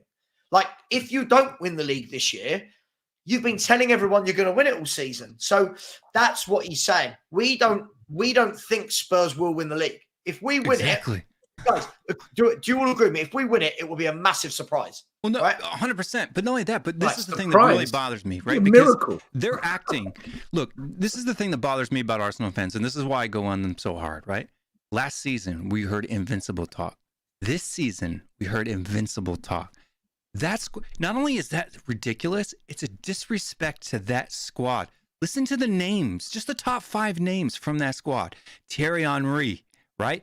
Vieira, Pierce, Lehman, right? You had Campbell, Bergkamp. Who? Just go watch Bergkamp. Saul Campbell. Not him. But what I'm just saying, go look at all the 4 guys that are sitting behind Lee Gunner on his stream every single time he streams. There is no one in your squad right now, no one that is even fit to lace the boots of those players. And you want to compare this squad to the invincible one? This is why I go after you so hard. This is why I make things like this to make you cry and moan and moan, because you're shameless, right? Have some shame. Baby Arteta. Respect that squad. Respect those world-class players. Your team was filled with world-class players then. You have none Ashley now. Cole, badass. Ashley Cole. That's what I'm saying. mint. Even players like Silva, Ashley Cole, right? It's just Petit. Yeah, listen, we had this chat the other day. By the way, just quickly before we go into that, guys, is everyone okay for time? I'm aware we've been going for a while, but I'm happy if you guys are happy. Yeah. Yeah, cool. Perchy, as he said here, it could have been me, but I don't know why I said it was Perchy. Everyone in the chat, we are 6 subs away from 12K. When we get to 12K, we will give away a shirt. It will be the shirt of your choice. If an Arsenal fan wins it, an Arsenal fan wins it. If a Villa fan wins it, if a Spurs fan wins it, we will give the shirt of your choice. All you need to do is put in hashtag FHTV Christmas. We will do a draw when we get to 12K at the end of the show. You need to be around for that. And then you'll need to message us when you win it on Instagram, and we will get it sent to you. It might not be this side of the year of Christmas, but we will get it to you. We are 6 away. So smash that subscribe button. Please keep liking. Will Stel, we had this, I don't know if it was one Perchy was on with me or not, but we were talking about Bukayo Saka. And I was on my morning show today, and we were talking about what is Bukayo Saka worth. And obviously, I said, look, I think Bukayo Saka realistically is an 80, 90 million pound player. I was just going to say 80. No joke. That was literally the first number because he's English. Because he's English. I think with good scouting, you go and find that for less abroad. Anyway, all the Arsenal fans, he's 150. He's 150. And I turned around and said, listen, I've watched players that terrorized Spurs, right? Nothing else works. No, just carry on. Don't worry about this. I have no idea. I've watched players that terrorized Spurs, like Mark Overmars, right? And I had someone in my chat earlier going, yeah, but, Saka could be as good. I'm like, Saka's nowhere near the footballer Mark Overmars was. But this is what we're doing, Will. They're taking this team from 2004, and 2000 and the 90s that were filled with superstars. And they're talking about these players like they're as good. It's absolutely mental. Yeah, because they're not. I just find it crazy. This is the thing. This is what I love to say. I love to bring the reality to Arsenal fans, right? This squad that they say is the title challengers, that they are as strong as Manchester City. Your front three, your starting front three, right? And combined only has as much goals as our son. Which our fan base said last season, not all, but a good majority said he was washed, he was finished, he's done, right? And he has as many goals this season as your entire front three combined. Do you know what? Saka has had one decent season. One. He scored, 14 goals, 15 goals in a season? How many times has son done that? You can count them, it's like 4. Will, do you know what? I can end this argument really quickly, right? Saka, for me, is a really, really good player. If he came to Spurs, I'd be happy. I think he's a talented player. But to say he's worthy of the elite teams of the past and he's worth 150 million, let me just put some perspective on this. You want to talk about a proper talent that tears it up week in, week out, international, for his country, for his team, no matter what country he's played in. Jude Bellingham went for 110 million. But does Saka start for that? Does Saka start for that 2003, 2014? No. Right. No. Saka is not in the league. He's not in the league of Jude Bellingham. So when we say he's about 80 million, that's about what right. I said earlier. That's what I said. That's about right. That's what I said earlier. If we're going to talk about, but listen, I let me caveat this. I love a caveat. Do I think Bukayo Saka is a very good footballer? Yes, I do. I think he's a very good player. Yeah, do I think Bukayo Saka is 21 and can get better? Yes, I do. What I have a problem with is people not waiting for that to happen, but putting him on that pedestal now. Because Perchy and I always talk about this, lads, on our channel. If you want to put these players on this pedestal, I expect amazing things from them. Don't put players on pedestals. Then when they don't hit those targets, knock them. By the way, any Arsenal fans with a degree of reality will listen to what I'm saying here and realise I like Bukayo Saka. He's a good player. I just don't ever watch him and think, wow, you're 150 million. Wow, he's Bergkamp. Yeah, yeah. I don't watch him and think that ever. He's Thierry Henry on the right. But I say this all the time about it, and I just think, like, I look at it and go, do Real Madrid go through hell and earth to buy Bukayo Saka? No. Do they? And I think that's for me always the difference with it all. When the elite football teams, are they going through heaven and earth to sign him? Let's use Gareth Bale. I'll use Gareth Bale as a Tottenham player as a good example. Real Madrid went through heaven and earth to sign Gareth Bale because he was at the time one of the best left wingers in world football. That's why they went out heaven and earth. Are Real Madrid doing that for Saka? Probably not. Are they breaking world transfer fee records? That's what I'm saying. Exactly. That's my point. Are they going through heaven and earth, breaking records to sign him? Probably not. I think he's a good player, by the way. I'm not slagging off Saka. I think he's a good player. He's not world class yet. If he's going to get there, what do you want, Perchy? What do you want for 150 million? What do you want minimum from that player? 150 million. I expect him to be turning up every single game, being the best player on the pitch. They have to be. Like, let's be fair. We look at use Harry Kane, for example. I know it is slightly misconstrued because he had 1 year left. And you could argue Bayern Munich got a bargain if you look at it, what they've got now. It's one of their best players, Harry Kane. He scored ridiculous amounts of goals for him. If Harry Kane, here's the argument. If Harry Kane was 4 years younger than he actually was when he went, and Bayern Munich went to buy him, they're paying 150, 160 million pounds for the guy, maybe even more. Because Harry Kane is the finished article and he wins you games of football. He can have a bad game and still get a hat-trick sort of player. Who gets sold for 100 million pounds with 1 year left on their contract? I mean, that's... Exactly, right? Can I just say as well, by the way, when we're saying Arsenal de group, there are 2 Arsenal fans in the chat with you that was saying this on my very show this morning, talking about him being worth 150 million. Well, not like that, I could start naming Sad, Igal. How many other content creators do you want me to mention? Yeah, right? This Kanabe, isn't imaginary utterances. I like that sentence though. I do like that as a phrase. Imaginary, manufacturing imaginary utterances. That's not what I'm doing. This morning we had people doing that. I was on a show with Mo, where an Arsenal fan, I think his name's Isaac Ian, I can't remember his name.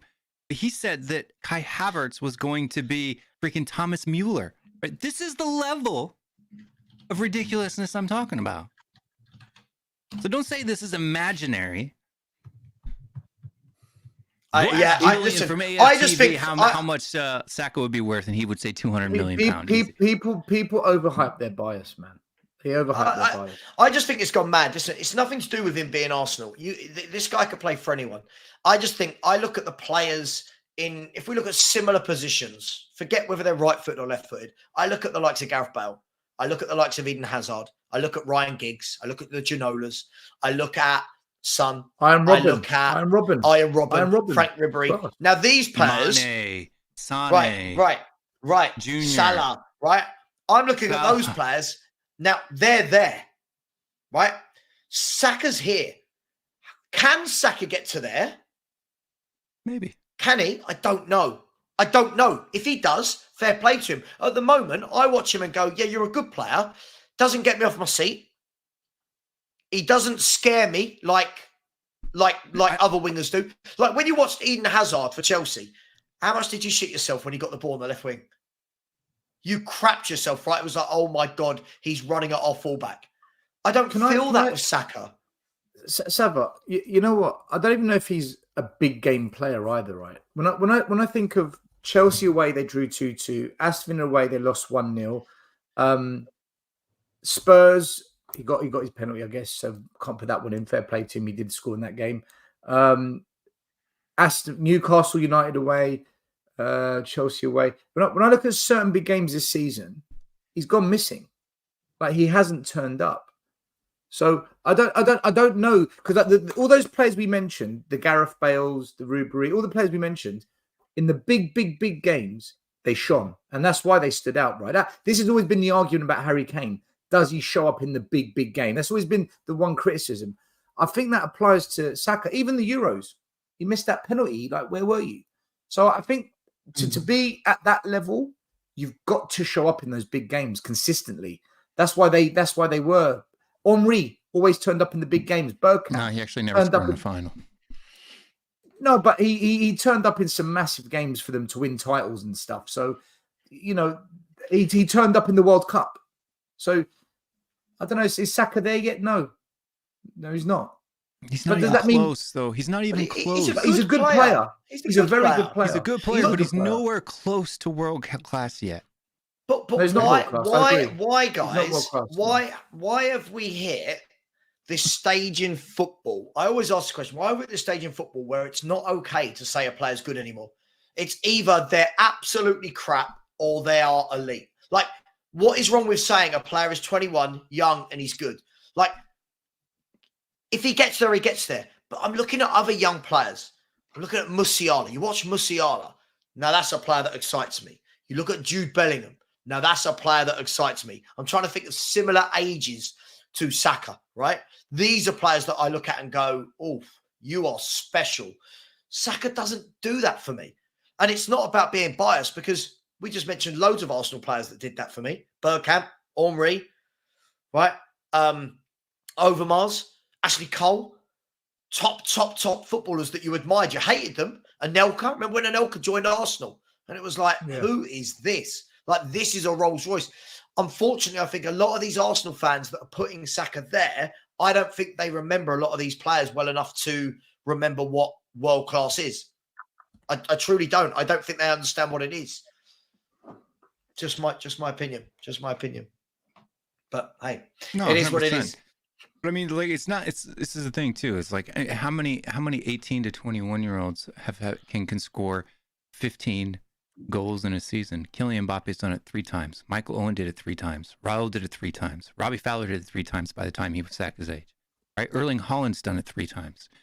Right? This is what I'm saying. Bukayo Saka has done it how many? Even the guy they were linked to in January of 23, Wahi had done it once. 15 goals at that age. Right? I don't see Bukayo Saka's name on this list of people who've done it more than once. Yeah, listen, I Dusan Vlahovic did it. Look, as I said, good player, massively overrated by Arsenal. It's the sort of thing that if Saka played for us, right, would they be saying he's worth 150 million? Bobby Firmino scored more goals than Saka did when he was his age. Harry Kane did it. Listen, Dele Alli has scored more goals than Bukayo Saka at Bukayo Saka's age. Dele Alli. Look where he's at now. I would take Saka at Spurs all day long. I think he's a good player. He adds value to our team, but the hype being put on him, I'm just wondering whether there's a generation of fans coming through that haven't seen enough elite level players to understand what elite actually means. As I just said, Stel, bang on. This is the thing.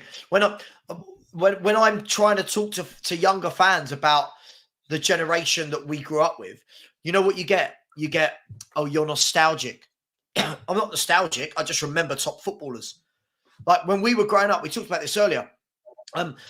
If you look at, sorry, something's really stuck in my throat. If you look at goal scorers in world football, right now, we did this the other day, Perch, didn't we? You can't name 5 on your hand that guarantee you 25 goals a season every season. You can't name 5. Go for it.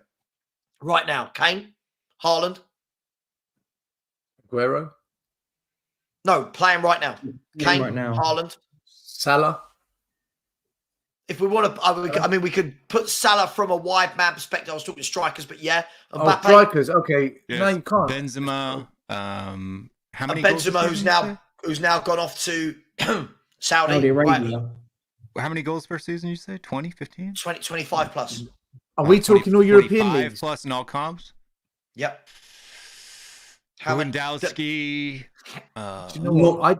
I don't know many strikers anymore, I'll be honest with you. Right now, there's not many. So my point was... if he technically is a striker. Osherman probably. So my point was, when we were growing up still, like, you looked around Europe, You looked in the Premier League, you looked in the Italian league, the German league, the French league. Unbelievable. There were 10, 15 every season banging in 20, 25, 30 goals a season. Right? Those strikers you looked at and went, wow, now we're getting players who have a purple patch. Like, look at what the media are doing right now to Dominic Solanke, for example. Decent striker. But because Dominic Solanke is having a purple patch, it's, oh my God, Arsenal, Chelsea, Spurs should all buy this guy. I'm looking back, Dominic Solanke back in when I was growing up watching football, Dominic Solanke's not even playing in the league below. Like that, do you know what I mean? This is you're right. Not enough people have seen top players. Just saying. We used to teams used to have 2 top strikers. Like 2 top strikers that would get you a lot of goals. Nowadays, you're right. I think it all kind of stems down to what's happened with football nowadays. Football's just become system based, and it's all about that. Like, you're right. There's not many players out there that you go, yeah, I'm signing them. They're going to guarantee me 20 to 30 goals.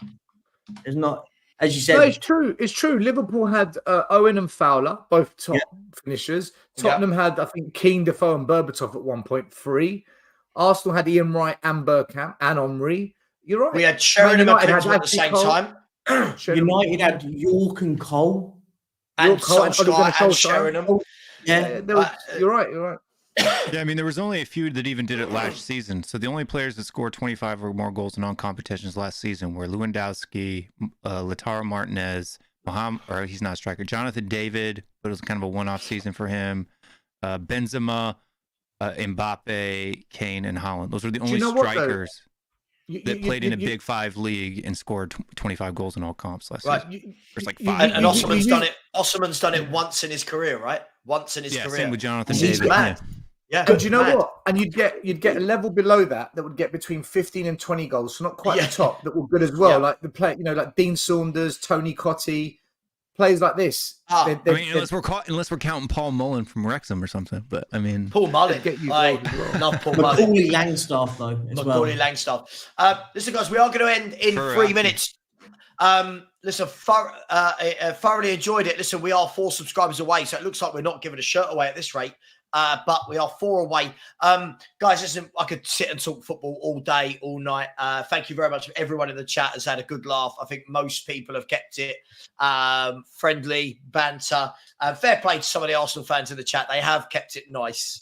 Delusional at times, but they have kept it nice. Just quickly, I just want to know a score prediction. That's all. A score prediction for Everton at home. Perchy, give me a score prediction, please. I'm going with Tottenham Hotspur 2, Everton 1, because I'm going to be there. 2-1. Yes, you are going to be there, leaving me to do a watch along. Big up. Okay, 2-1. Will Stewart, what's the score going to be? I think it's going to be like a 2-0, but it's going to be a jammy 2-0, kind of like the Liverpool game versus Everton. 2-0. Okay. So 2-1, 2-0. Stel. A jammy 2-0. A jammy 2-0. Okay, I remember that. A jammy 2-0. Stel, are you making it 3 wins out of 3? I was torn over losing or 1-1, but the Corey being out kind of made me think that's a big player for them. Mm-hmm. But we've got players out. Do you know what? Actually, no. I'm going to go with my instinct. I agree with Perchy, 2-1. My instinct says 2-1. I think I'll probably be the most positive in the room. I think it's going to be 3-1 or 3-0. I just feel like we're going to have way too much for them going forward. I wouldn't want to play them at the moment at their ground. I'll be brutally honest. I wouldn't want to play on their smaller pitch with them putting 10 men behind the ball, whatever. My only concern is set pieces. And we've been brilliant at defending them so far this year. We haven't conceded a goal from a corner, but Everton have got some big buggers in that team.